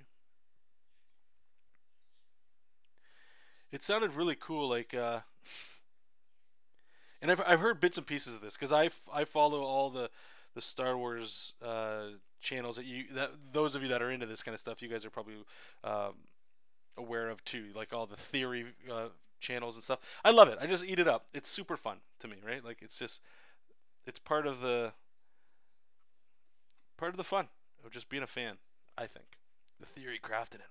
What if this or that, right? And I know it doesn't always have to be right when you're seeing movies. Whatever. I'm not going to get into that. But some of the stuff that I've heard that was in Legends, that they took out, but is sort of in like the Last Jedi as well as the Force Awakens and things. But like in Legends, anyway, what was it? Luke and Leia, they have twins. It's not just and Kylo and it's Ben Solo for sure. I'm pretty sure that's the same name. I could be wrong. I'm pretty sure though that's the same. I don't think he turns to the dark side to Kylo Ren. I don't want the spoilers because I'd like to read it and find out, that kind of stuff. But Luke is training, or he tries to help train Leia, I believe, in the Force as well, which is kind of neat. I don't know. I'm just interested, right? Just to see that other side, that other perspective. Why not at this point? What I'm curious of though is like if I read it, I'm like, holy shit, this would have been amazing. And then it's like, oh man, well, what happens now? If it's never gonna get like this, And at this point, it won't, right? Like they might take bits and pieces. Yeah, so you guys are crazy. Lars, I don't know if you saw it before, but there's a Spider-Gwen script publicly available. I don't know if it is. You could actually just reach out to the talent scouts at Marvel, and they might just be able. Might just hook you up. Send them an email, and be nice about it. Don't just. Hey, do you guys have a script? See ya. Mr. Leadfoot, I read the novels back in grade school. Jeez, and you own the first trade paperback. So what? I'm not asking you to compare the two, but what did you think of the novels? Were they at the time? I'm sure it's a little bit different than what you were doing, but was it good? Like you enjoyed it, or were you kind of like, yeah, it's it is what it was, that kind of stuff.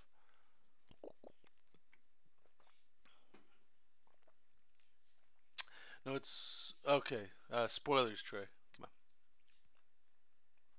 It's hard to have this discussion without spoilers, right? I get it. PJ, I went into the movie blind as well. I liked the movie. I also liked the prequel trilogy though, and I didn't hate Jar Jar. Yeah, it's all good. Rube, how's it going? It's really good. You will be amazed. The other side is 10 times better than the Disney stuff. Well, that's what I'm saying. It's funny because the Last Jedi. It's like I feel like there's a lot of people saying they like it, but there's a lot more people saying they hate it, and they're very vocal about it. And then the Thrawn stuff, I feel like it's the opposite. Tons of people are super vocal about loving it, and not as many people. I've definitely heard people saying like they're not that good, but not even remotely close to the amount of people. And I wonder how, like, I don't know. It's interesting, right? I can't. I imagine I'm not the like. Okay, how do I say this without stuttering too much like an idiot? Whenever I have an idea for something, I know I'm not the first, and I know I'm not the last, and there's probably somebody in the world doing the same thing, right? So, saying all that, I imagine there's got to be some cats out there that are just they feel the same way I did, or they come up to the conclusion or whatever, and they want to check out like, okay, so if this is what we're getting from Disney, and I don't even care that it's from Disney, I don't. But if this is the direction we're going, what was it like? For all of you guys that read it back in the day, because you guys are the interesting ones, because you guys, again, you've had it for so long, and if you read it when you were younger or whatever, and you had friends probably, like, I imagine what it would have been like, right, talking with your Star Wars buddies, but like, yo, did you read those books? Yeah, what'd you think of this? Oh man, or I can't believe they did it, that was shit. But fast forward, if it still sticks with you as like as memorable as the movies, if that makes sense, if it's even possible.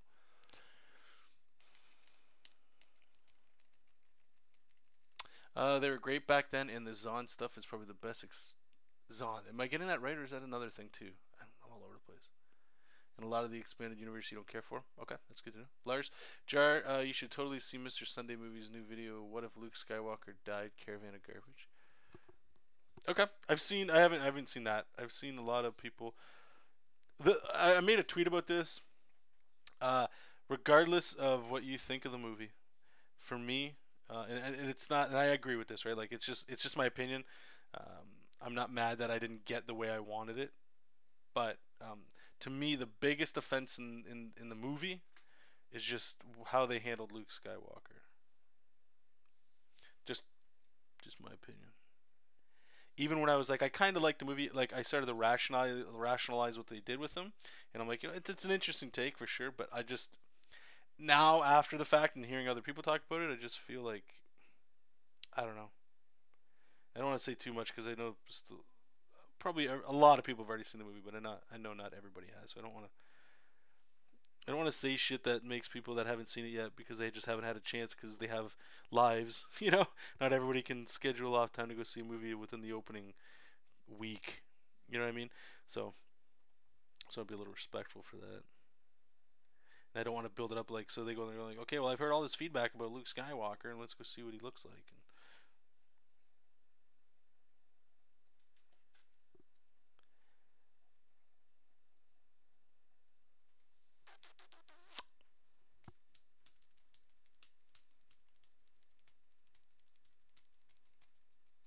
Lloyd, The Last Jedi was my most anticipated film of the year, but my opinion, Blade Runner is the best film this year. The video is not about The Last Jedi, it's him making fun of one of the Legends comics. Oh, okay. Interesting. Yeah, well, you know what? I'll definitely say this because I have heard it, and I'm glad you're bringing that up too. Is that the extended universe stuff? Like, it's not all fucking sugar and rainbows. There's a lot to be like, ugh, really about. But for some reason, it's just that the if I'm right, like the Thrawn trilogy, and I'm hoping I'm saying it right, and I know I'm a little ignorant to this stuff. It's essentially what episode like the canon version of episode 7, 8, 9 before Disney and the prequels were even released. Correct?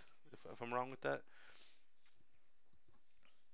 that's the only reason I'm interested in it is because like we're getting what we're getting, but there is this version out there in comic book form and in novel form that tells a same different story. That makes sense. Um, and I just want to see like what was all that like. I heard one thing about Chewbacca, not in the new movies, but in the old the Thrawn trilogy stuff that I wish I hadn't heard, and I was like, that's like one of the most badass things I've ever heard. That's so sweet. And I was like, nah, okay, that's spoilers. I'll just say this: in the Last Jedi 2, this could be a spoiler if you want. I'm not. It's not. It's just with Chewbacca. Is that they reduced Chewie to like. I feel bad for Chewbacca to be honest. If you've seen The Force Awakens, you know his fucking brother died, really, right? And I know in the extended universe and all that stuff, I've always heard about like the life debt and stuff like that with Wookiees and Han Solo and all that stuff, and why he wants to save them because they're always like slaves and shit. I get all that, but I just hate what they did with him. I hate what they did with him. There's a scene with the porgs. My vegan lifestyle is like cool, good for you, Chewie. But I mean, like story development wise, come on. It's like, see, I just want to say some stuff. I'll just say this and then I'm done. And this will be as close as I get to spoilers. So plug your ears for like 10 minutes, or not 10 minutes, for a minute or 30 seconds here. Okay? I'll give you a second. Okay. The thing that I absolutely hate with this movie, in hindsight now, is the fact that I guess, I know, I understand when Kylo's saying, let the past die, kill it if you must, right? I get that.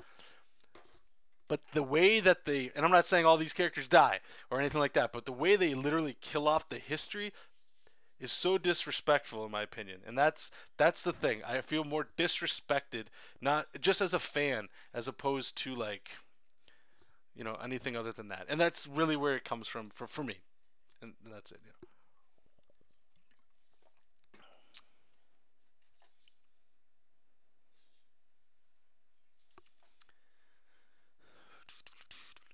I think Legends is all over the timeline. Yeah, I heard that too. Oh, 1 second.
Okay. Let me catch up here. Lloyd, Ryan Johnson is announced to direct the new trilogy. Do you have a thought on what he will do, or do you think they'll fire him after? I don't know. I think there's a scene. For those of you that have seen the movie, there's a scene that happens with a kid. You probably know the one I'm talking about at the end. In my opinion, it's sort of like I just think that character is going to be in the new trilogy. That's all. And I heard another reviewer say this, and I was like, yeah. In hindsight, I kind of see. It's like this movie is like a trailer to the new trilogy, and in some ways, the way that guy said it, I agree with him. But if you don't see that, that's cool too. Oh, it's Jason Solo. Is that his name? Interesting. Mr. Leadfoot. Or no, wait, somebody else actually made this point too. Get this, okay. This made a whole lot of fucking sense.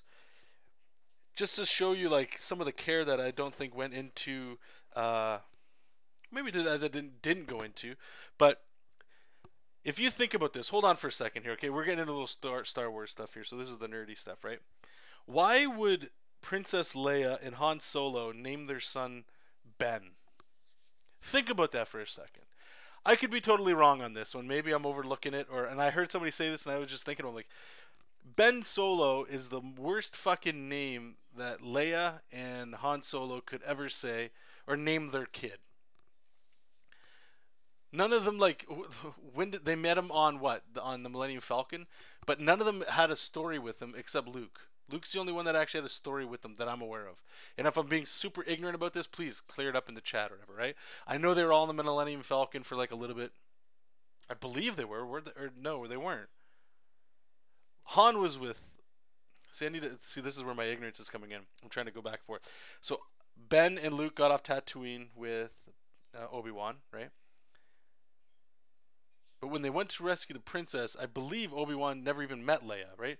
Am I right? I'm pretty sure I'm right on that. Like Leia never actually even met Ben or Obi-Wan, and there's no reason Han Solo would. Like they have no tie to him except to make it like a cool callback because he's the only kid.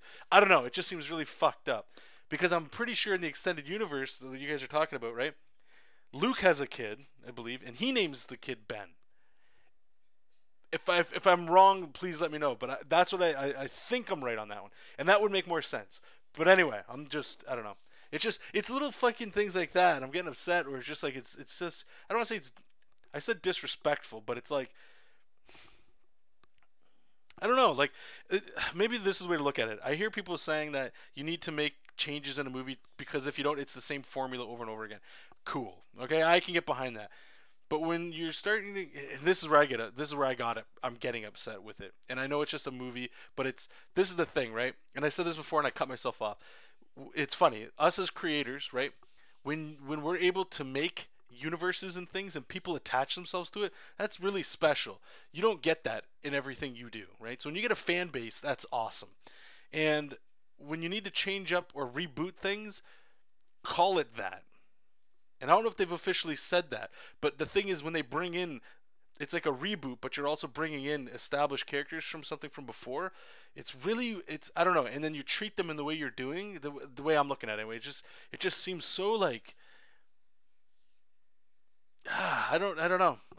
Maybe I'm just in my own negative headspace right now with this stuff. Mr. Liva, do you mean wiping out the old novels? If so, good thing they did. They'd have to slave over finding out how to make a story fit. It was too crowded. No. I'm talking about the new stuff. The old stuff's the old stuff, right? I'm not saying the old stuff is the better stuff. I don't even know all the details of the old stuff. I'm just saying. I'm sure I just said what I was trying to say there. Oh, Jesop wears battle slippers, man.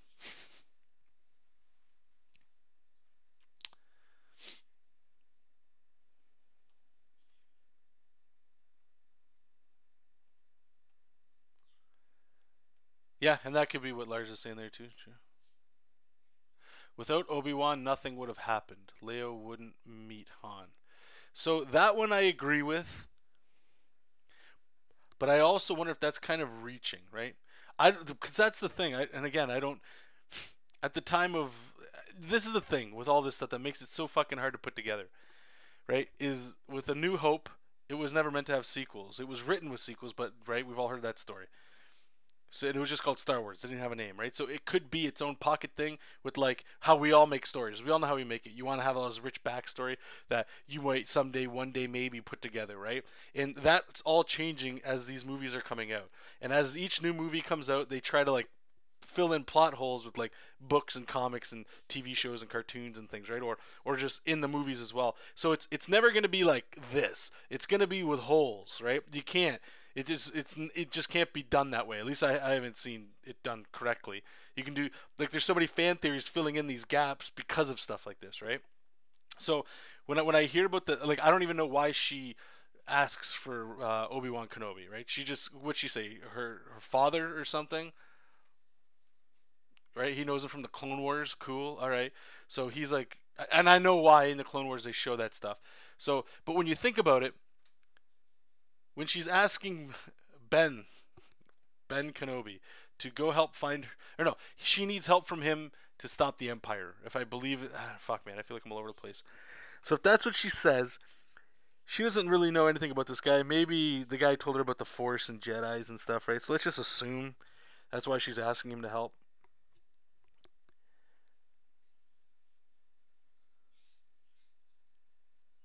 It's like that plot hole alone just makes me kind of like what the fuck. So her adopted dad tells somehow maybe you guys need to maybe I just need to watch that scene of what she's saying. I'm pretty sure she's saying you've helped with my father in the Clone Wars, something like that, correct? And if that's the case, then that means he's just known. She has to know he's a Jedi, right? She has to know he's a Jedi. That maybe just from stories and stuff. So maybe that's why she's asking him, and she doesn't know why he's actually on Tatooine in the first place, watching over her brother, which for whatever reason is not brought up to her and all that bullshit, right?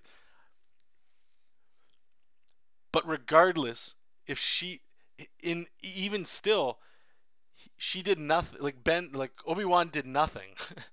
He got Luke there. It's Luke's story. Obi-Wan got Luke to where he needs to be to help save the day. Luke's the one that rescues her. Luke does everything. Obi-Wan's the one that, right? It's mythology. That's all it is. He's the old wizard that pushes him out on his adventure. That's it. That's what I'm saying. It's so weird to name your kid. That's like well, let me try to get a character here that might, I don't know. What would be related kind of?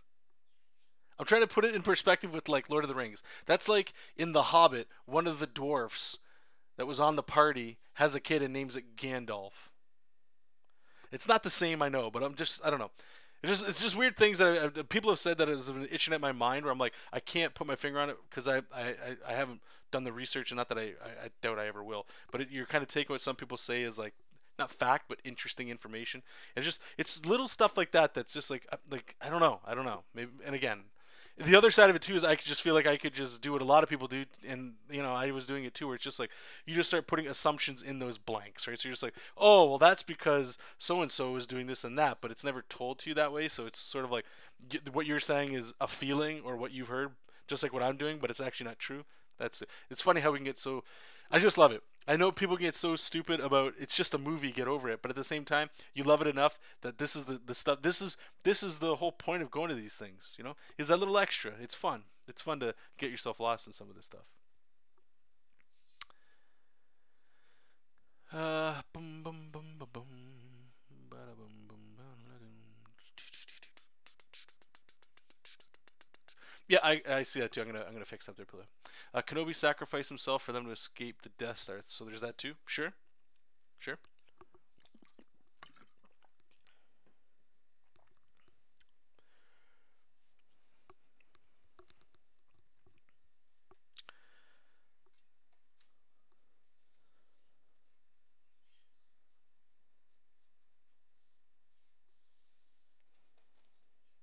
Just fun talking about this stuff.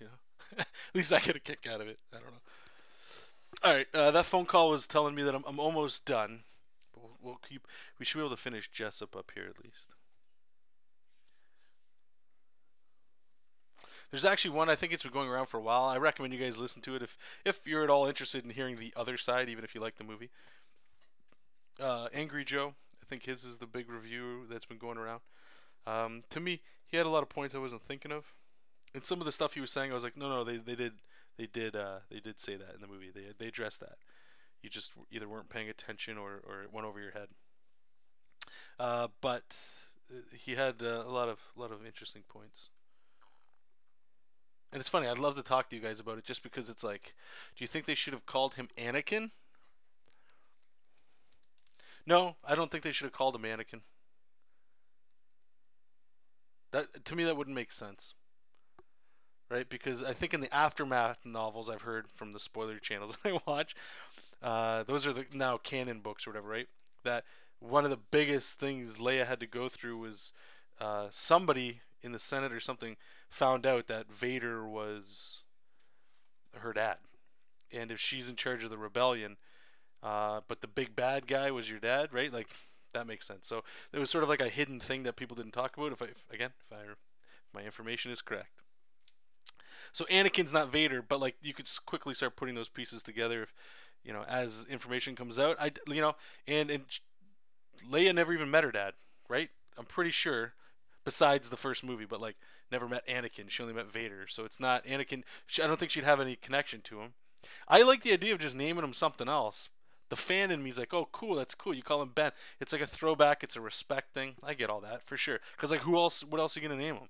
That's the only other character that's really been around that these guys would know, right? Like, I get that. It's just that's why when you guys are saying like Jason Solo and something, like there's something about that that's like, okay, this character is unique.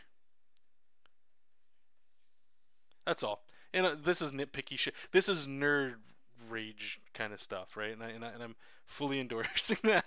But this is the stuff that I don't know. As a fan of stuff, this is cool. I don't care if you like Lord of the Rings or if you like certain video game like Halo or any of that stuff. If you like the little nitty pick of the background stuff, that's what all this is about. Or even better, and I'm not all ladies, not all guys like this, but if Harry Potter was your thing and you started finding out stuff about that just freaking pissed you off or just made you think different, right? Like it's just pick something. If you like hockey and you're upset that this piece of shit team is, they're not running the team right, like it's all the same. We all nerd out about different stuff. Just be glad that like Star Wars in this case is such a creative movie that people are getting this heated over it, and it in my opinion it trickles down to what we all do here and what we want to do with comics. Like what other medium besides like animation, how does this wrap around? Yeah, go to the back. Besides like cartoons and stuff, do you know where like people get this excited and vibrant about what they hate and what they like about stuff, right? That's what I like about it. That's all. The best part of The Last Jedi was when... Oh, yeah, that's... well, it's years between Return of the Jedi and Force Awakens. That is a gap. Some of them still... Yeah, it's like 30 years, right? At least that's what I heard, 20, 30 years.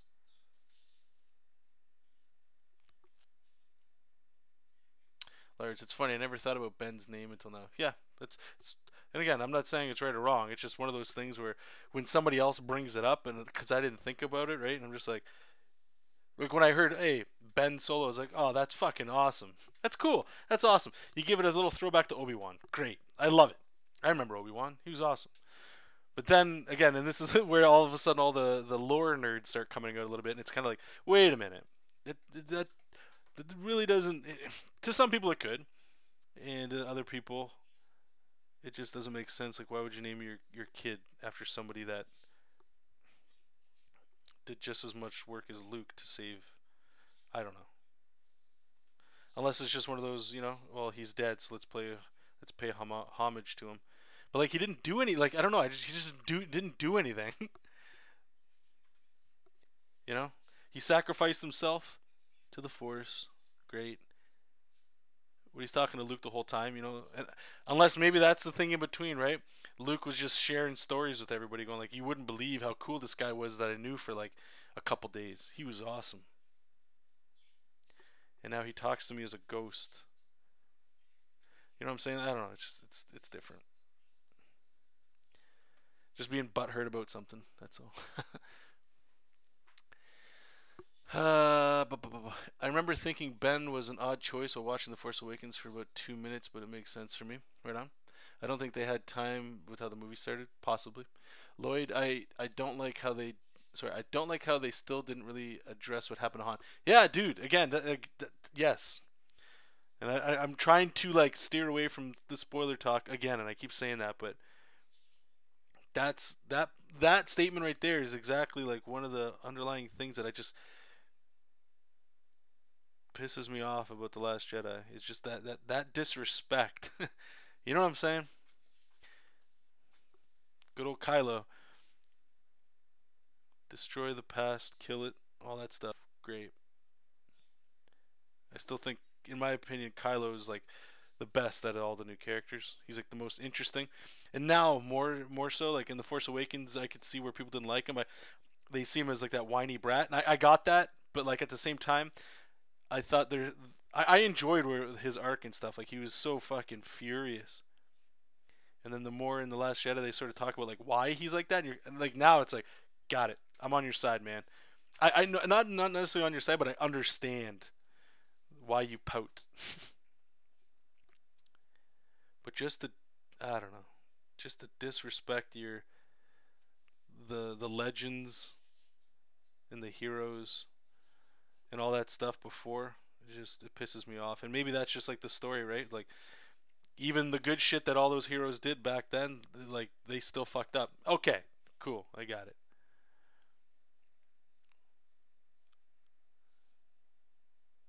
But like, man, the way they killed off Han too. I don't know. I don't know. Now I'm just being salty. It's fun to be salty on a soapbox here for a little bit. Sorry, guys.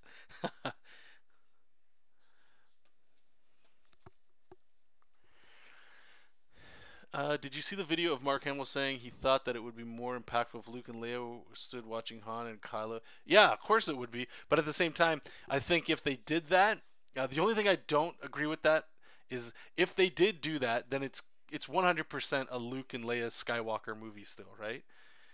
Even though Ben Solo is a Skywalker. Yeah, okay. The one thing, and I posted this on Facebook today, I saw it, and people were putting it together of like Luke, sorry, Mark Hamill talking about like how he just didn't, he just totally fundamentally disagrees with the direction of the character. Cool. And then he has to put, that's him being real, and then he has to put the marketing PR spin behind it of like his contract, right? Of saying, but I understand this and that.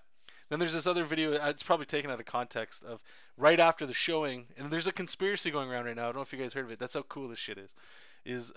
That Mark possibly didn't know that they were going to kill his character off at the end of the movie, and you could see before the movie premiere starts, he's like not flipping around, but he's like hopping around, jumping around, he's super excited, he's pumped, and then at the end of it, when they start doing interviews, he's like, he almost looks dead, like he's expressionless. It's weird. It's almost like he saw a movie that he didn't see. And again, it could be taken out of context or whatever. I don't know, but I actually like what they did with Luke in the first one. You know, the whole movie's just trying to get there. You get all these new characters, all that cool stuff. Han dying, you're like, holy shit, that's got to have some weight to it. And even in The Last Jedi, when Luke brings it up a little bit, it's like, no, just bugs me so much. I'm all for the new characters being the show, being the primary focus, of course. But to just fucking shit over everything, just, you know. Hear me out. As a Jedi, Luke can have kids. So when Leia and Solo had a kid, he called dips. And oh, is that what he's doing? Okay, there. What do we got here? Davon, how's it going, brother? It seems that they are just moving on from the old fandom to a new one. I don't think it's a big deal. It happens to everything, literally everything. No, you're dude. That's what I'm saying. I get all that, but there could have, in my opinion, and this is just being the fanboy part, they could have did it in a more respectful way. That's all. And that's just my opinion on it, right? I'm all for, you know, like those characters. It's 30 years. You could have started with like, you literally could have started with, you know, they all died in some big fucking epic battle or something, right? Like you don't even need them. You don't even need them. Like that's the thing. Okay, and this is, I guess, some spoiler talk here. It won't be specific, but it's just this is how I felt. Like nothing happens in The Last Jedi. Nothing happens. The characters are in the exact same situation. They're actually in a worse situation than they were when they started. Everybody's like character arc is like canceled. Okay, I didn't want to do this, but I'm just gonna do some spoiler talk. So, and I'm actually gonna wrap the stream up after this. So, thank you for sticking around. This is as far as we got with the cover. I appreciate all the feedback, and I just want to talk about some Jedi stuff before I go. I don't know. It's probably gonna be. I'm just waiting for my girlfriend to get home. So, all right. So, if you're taking off, I get it. Cool. If you don't want to hear spoilers and all this shit, okay. Thanks so much, and I will talk to you guys soon. All right. So, just off the top of my head here, okay. I love this one. Finn should have died. Finn 100% should have died in this movie, right? So he's going to sacrifice himself. His arc is he's a selfish hero, right? But he wants to be the hero. That's the whole thing he wants to be. So at the end of the movie, he goes to drive into the big cannon, right? And what happens? The girl miraculously, somehow, from out of the side, comes up and knocks him out of his character arc. She knocks him out, teaching him the lesson that sacrifice isn't the way. Self-sacrifice to preserve and to save others is wrong, because she loves him. She says love is going to save them. Okay, so let's assume this played out reality. I mean, like a little bit of reality, right? You got these giant fucking walkers. One guy is coming in. Nobody's shooting this other one. Okay, cool. She knocks him out, so they're there. Still nobody's shooting them, right? And he's like, what the fuck was that? And she goes, you know, we got to fight for love. I love you. Love is going to get us through this thing. What? So are you telling me Finn's story arc in this whole thing was that he needed to find love? That's the twist? And then, not even to mention, and this is just movie magic, they do this all the time, but like, how the fuck they have no transportation? There's shit that she collided into them. So they walked all the way across the fucking salty desert. Nobody's shooting them at all. They just walked all the way back to go back into the base to be able to escape. The fuck is that? That's something. That's just one that pisses me off. The second one with Luke. This is what bothers me a lot. Luke, he's read the diaries, the books, he gets it all, right? He understands that you need balance. No matter how, and he starts saying the Jedi shit, light side, dark side, vanity, all that stuff, there's got to be balance, right? So, once he's, you know, he had the miscommunication with Ben. And Ben thinks he's, oh my god, he was going to kill me. And now he's afraid of me. And I'm sure we'll find out more about 9, about the Knights of Ren and stuff, wherever the fuck they went in this movie. They're gone. They don't even bring them up or talk about them at all. Oh man, it's so upsetting. Anyway, so Luke, the guy that gave up his lightsaber, said fuck it to everybody, Yoda and Obi-Wan, everybody, even his friends and family, Han Solo and Leia in Return of the Jedi. He goes to Vader, gives him his lightsaber, and he's like, come on, man, there's hope in you. He gives up everything with that rare fucking chance that he senses light in his father, okay? He does that. He goes that far to do that. Yoda didn't do that. Obi-Wan didn't do that. They gave up. They did their thing saying like something will come up, something will happen to get out of this. We can't do it, right? They gave themselves to the Force. Yoda did all right to make it better. Great, cool. So you're telling me that Luke goes to kill his his nephew, because he senses that there's an evil growing inside of him, and he knows what his dad did and what he's capable of, and he doesn't want that to happen again. And then he realizes, no, that's fucking stupid. So he shuts his lightsaber off. So that entire time, he doesn't even try at all to like convince Ben, like, listen, I want to tell you why I fucked this up. Please hear me out. Doesn't do that. Instead, he wakes up from being unconscious under rocks, can't find Ben, we assume. Great. He looks at what happened and his place blew up. Maybe Ben did it. We still don't know, right? Cool. So he then escapes to the Jedi tree planet. I don't know exactly 100% what that one's called. He goes there and he disconnects from the Force, knowing full well, at least at some point, that there has to be balance. So he knows that Ben's going to become just pure dark side. So instead of him doing something to counter that, instead of just letting darkness rule, he becomes a hermit. What? Why would Luke Skywalker do that? And then that was the other part. I remember Angry Joe said this, and that made the same sense to me. He's like, you're telling me the guy that went to Vader to give up his lightsaber to try to find hope in his father, who he doesn't even know, that he's going to, at a moment, go, I'm going to turn my lightsaber on and I might temporarily kill my sister's best friend's son. What? What are you talking about? That's the most ridiculous thing I've ever heard in my life. The most ridiculous thing. And I love getting this heated about it because I fucking love this stuff, man. And it's frustrating. It's just frustrating to hear like just that, and it makes no sense to me. And the thing is about Luke too, like he was turning to the dark side when he started hacking away at Vader. Remember, he just go in there and he cuts his hand off, and then that he remembered. And then the light side, he went back to it, right? And he gave up his lightsaber and started getting electrocuted. He knows what it's like. So he's going to look at Ben and just not know what it's like no relatability. Like, get the fuck out of here, man. I'm sorry. I'm getting upset. And all this stuff, the first time I saw the movie, and the only time I've seen the movie, is I wasn't thinking about this stuff at all. I just went in there and I was like, I don't know what to think, but there's some really cool stuff they did. It was really interesting, right? I like the way they killed Luke.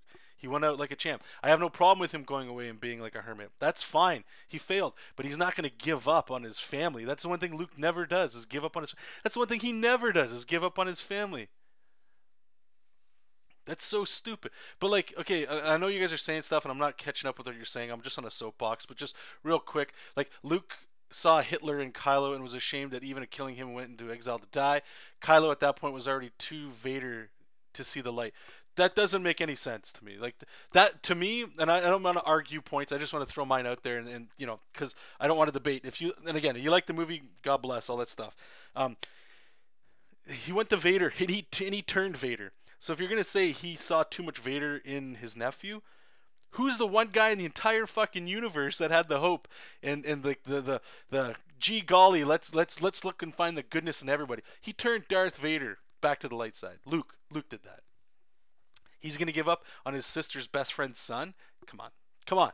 I don't believe that's the Luke that's one of the things I hated about it. I'm all for him being a hermit and stuff, but disconnecting from the Force so that the dark side... So what? He's giving up so that the light side will choose somebody else to do something he couldn't do? That's not... I don't know.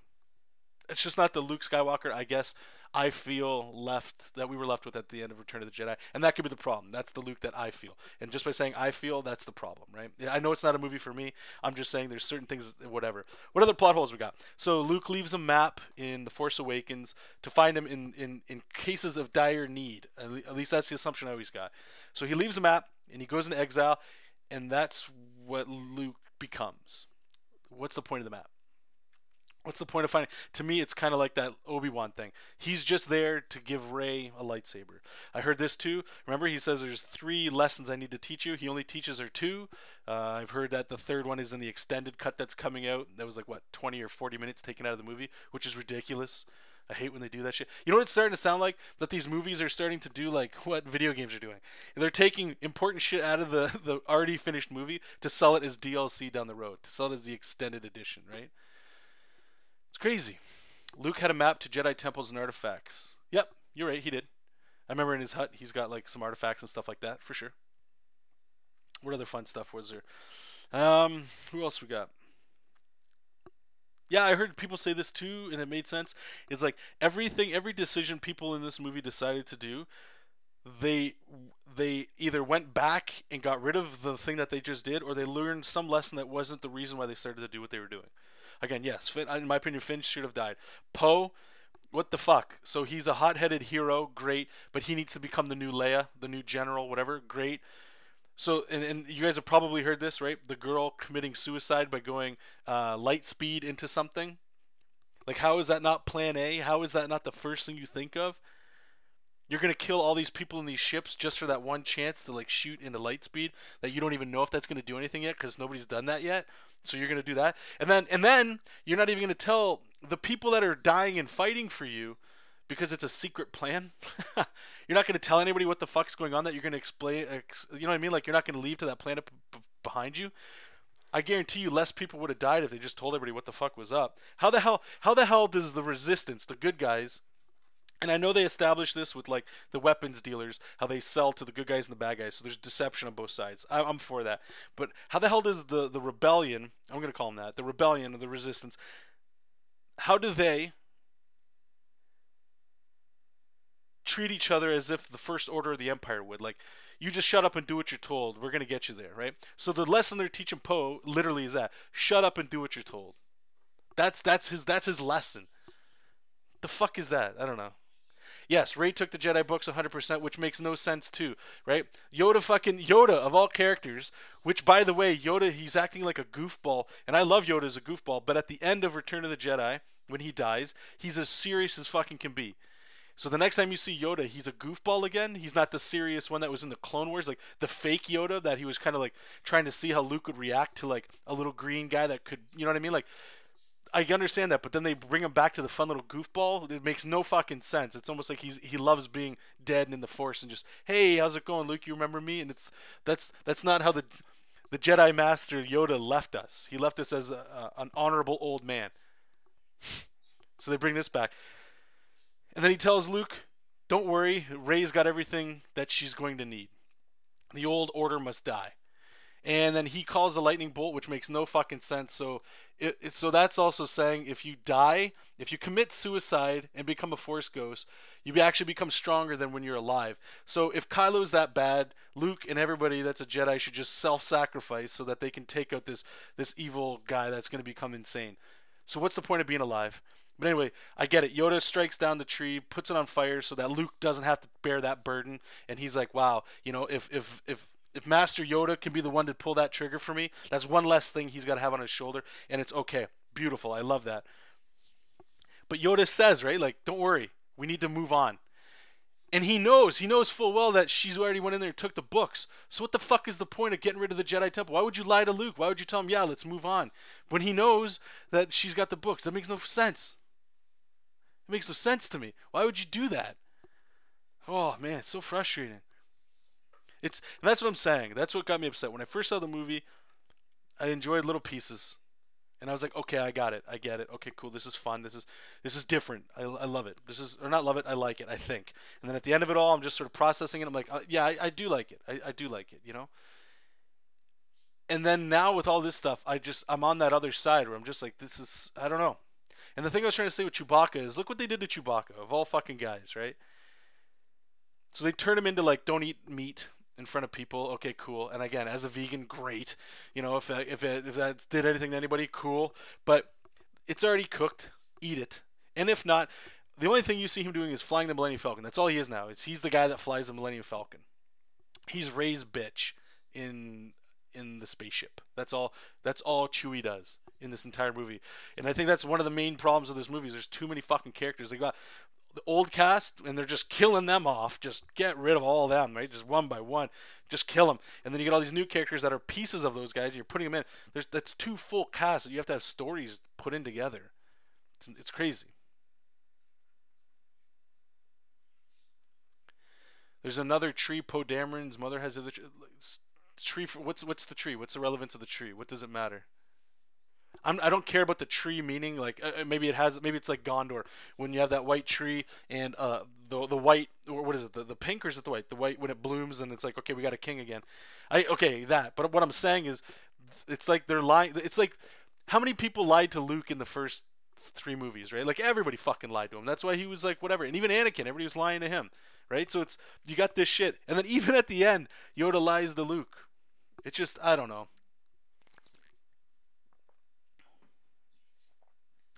No, you're right. They could be in a possible movie, in the future movie. Of course, 100%. I agree with you. And I'm just saying, and don't even get me started on Snoke, for Christ's sake. And I've heard what people are saying, like, well, we didn't know anything about the Emperor and the other one. Okay, cool. That's great. But that can't be an excuse anymore. That can't be an excuse. You're using stuff in The Force Awakens that's pulled on previous histories on things. And you're just going to introduce Snoke, who's apparently the shit, right? I still think, at least I hope, that if Luke is able to do a force projection, and Snoke is clearly way more powerful than Luke, at least in what they've described or shown in the movie anyway, even though Luke really didn't do much, right? Maybe he had a projection that was more real than Luke's. I don't know. Like, killing him off to make Kylo Ren the new Supreme Leader, like, do you actually care? Do you care that Kylo Ren is the big bad guy now? I don't. The only reason I hate him is because he killed Han, and I get why he tried to kill Han. At least I thought. but even that doesn't make any fucking sense. And you know what? This one here, I'll give you one more that pissed me off here. Okay, how long was this movie? Like in real time inside, was it like 16 hours? We'll say the whole movie took 24 hours from like when they were chased until they fled and then they left on the Millennium Falcon at the end. Let's just for sake, it might have been less. 24 hours. There's a part where Kylo Ren is coming in to kill his mom with his two buddies, and he's gonna do it, and they're force talking back and forth, and he goes, "Okay, I'm not gonna do it." His buddies come in, shoot her. She goes into space, becomes whatever. Right? It's a beautiful scene, regardless, but they kill her. You're gonna tell me that this guy, after he kills Snoke, which apparently he thought he was gonna do the entire time, he was double crossing Snoke. At least that's what they're trying to tell us. That the next thing he does, because he's so pissed off, is he's getting the entire fleet to follow after them on Crate, and he just wants to just blow that door open and kill every last. He was just about to save his mom, and for some fucking reason now he wants to kill her. What? That's what I'm talking about. It's like these character arcs that just don't make any fucking sense. It's like you're throwing a loop for no reason at all. And maybe that's what I'm just more pissed off at. It's not just the disrespect of the characters, but this is that.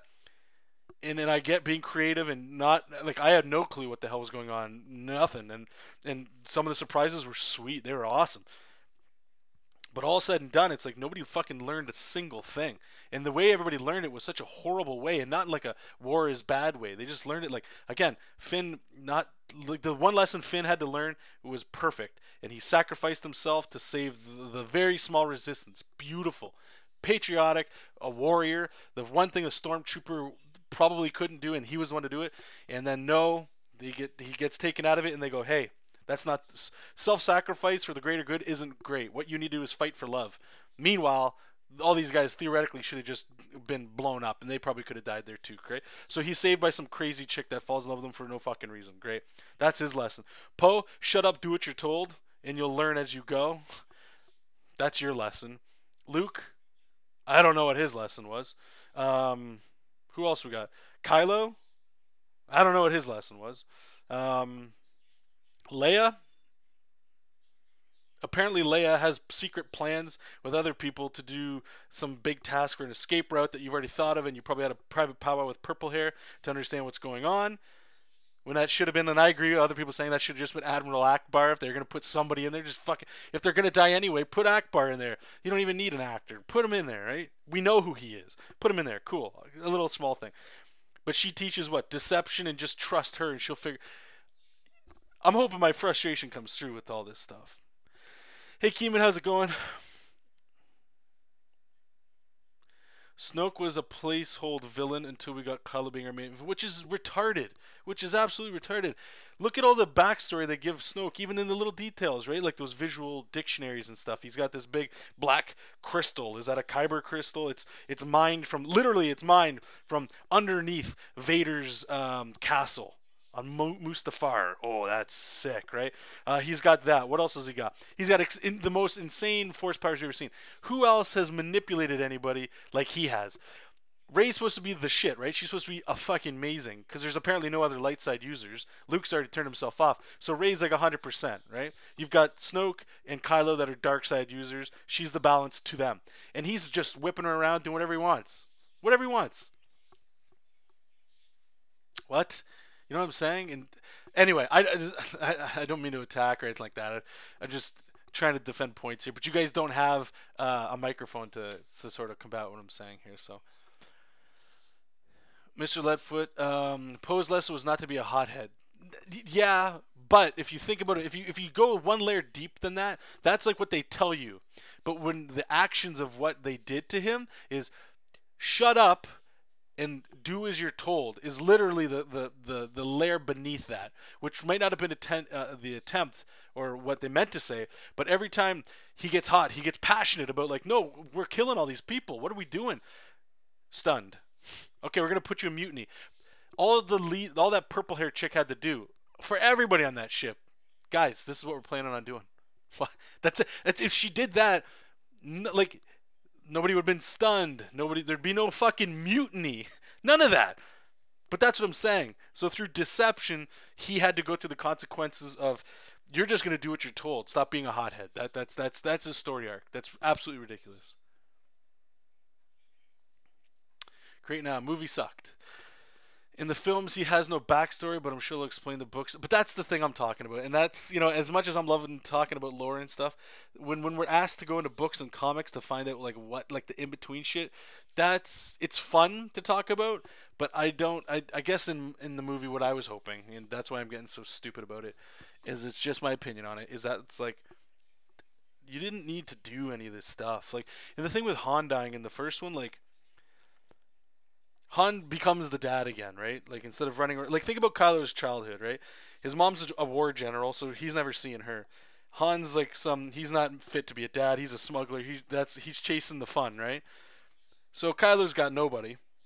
So he goes. They send him off to Luke, I assume, and he starts training him. And Luke starts to turn on him. Cool.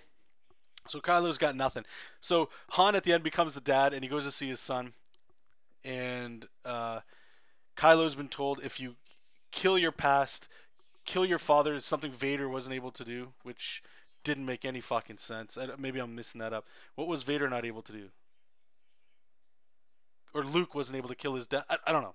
I'm missing something because I'm getting all heated here. So however that plays out. So he kills Han. It apparently looks like he feels nothing. But what was the... So he just wanted power over everything to kill all the old people, like the old way that the world was. He wanted to kill all that, and then that way so he can control it all and just sort of rule it at the top to fix it. Is that kind of like the angle they're going with? I think Leia should have died there when it would have exploded for sure, 100%. Because that whole scene makes no fucking sense. I'll extend the olive branch and say yeah, Luke trained her with some stuff or whatever the fuck, right? But she's flying in space. And I've heard bullshit about the shields and stuff to keep her there. Like when they open the door, there's no airlock, like no suction being like. I don't know. How about Luke tries to redeem the worst villain in the galaxy, but he would for a second kill his nephew who helped he raise. That's exactly what I was saying before. Yeah, Kylo turning after killing Snoke is the same ideology that Anakin had when trying to change Obi-Wan. Kylo turning after killing Snoke is the same ideology that Anakin had when trying. Okay, all right, I can see that. I can see that. We also knew the same background info of the Emperor during the original trilogy as we do Snoke. No, yeah, I know, but I that doesn't. To me, that doesn't. That to me is lazy writing. To me that is lazy fucking writing. You know why? This is why I think that's like such a cop out. And this is just my opinion on it. It's a cop out because you're making episode 8. That means there's 7 previous films. When the first trilogy was made, there was only 3. The Emperor was like written as those movies were being done. Then they went back into the original trilogy to enrich the story. Keyword there, to enrich the story. If you're going to make a new following trilogy and not enrich the story, what the fuck are you doing? What are you doing? Why are you doing it then? Why are you making the movie? To just make new movies to cash in and stuff? You know, like, that's the disrespect I'm talking about. You know, if to say we're not going to talk about the bad guy, but we're going to give him some cool shit like a ring where that black thing, and I know I just keep talking about that because that's super fucking important, a big massive black ring on his thing that was mined from the bottom of Vader's castle. They've gone out of their way to say that. That's going back in lore. That's going back in stuff you established in Rogue One. You know what I mean? In your own fucking Disney movies, you went back there to make it better, to give you a reason to go like, okay, there's something. Even if he is just going to be thrown away and killed, you disrespected what you've done. Not only to the character, but to the viewers. And I understand being different, and I've heard people say that the movie's got to be a little bit different because the franchise needs difference to change. That's arguable. I won't say yes or no to that. But to just throw away characters just because the movie, like I've heard Rian Johnson say he wanted the movie to be about Kylo Ren. And in order for, and then now I'm interpreting this, in order for Kylo Ren to be the most important thing, you got to kill off his opposition if he's going to be the bad guy, if that's how you see him. And the way he kills him is ridiculous. I don't know.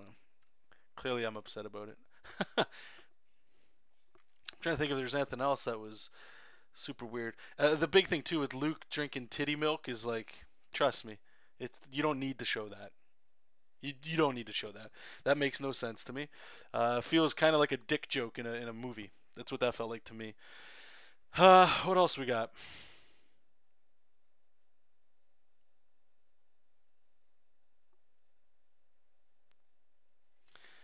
I guess some of the good stuff that was in the movie. I mean, the way Luke went out at the end, you know, I like that. That was cool. Yeah, good timing here. Let me just one sec.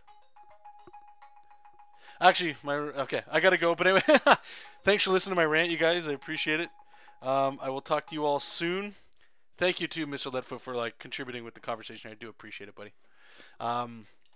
Anyway, thank you guys so much. I hope you enjoyed the rant and you got something out of the drawing as all that stuff as well. But anyway, until next time, you guys keep reading comics, keep making comics, and I'll talk to you soon. Bye bye.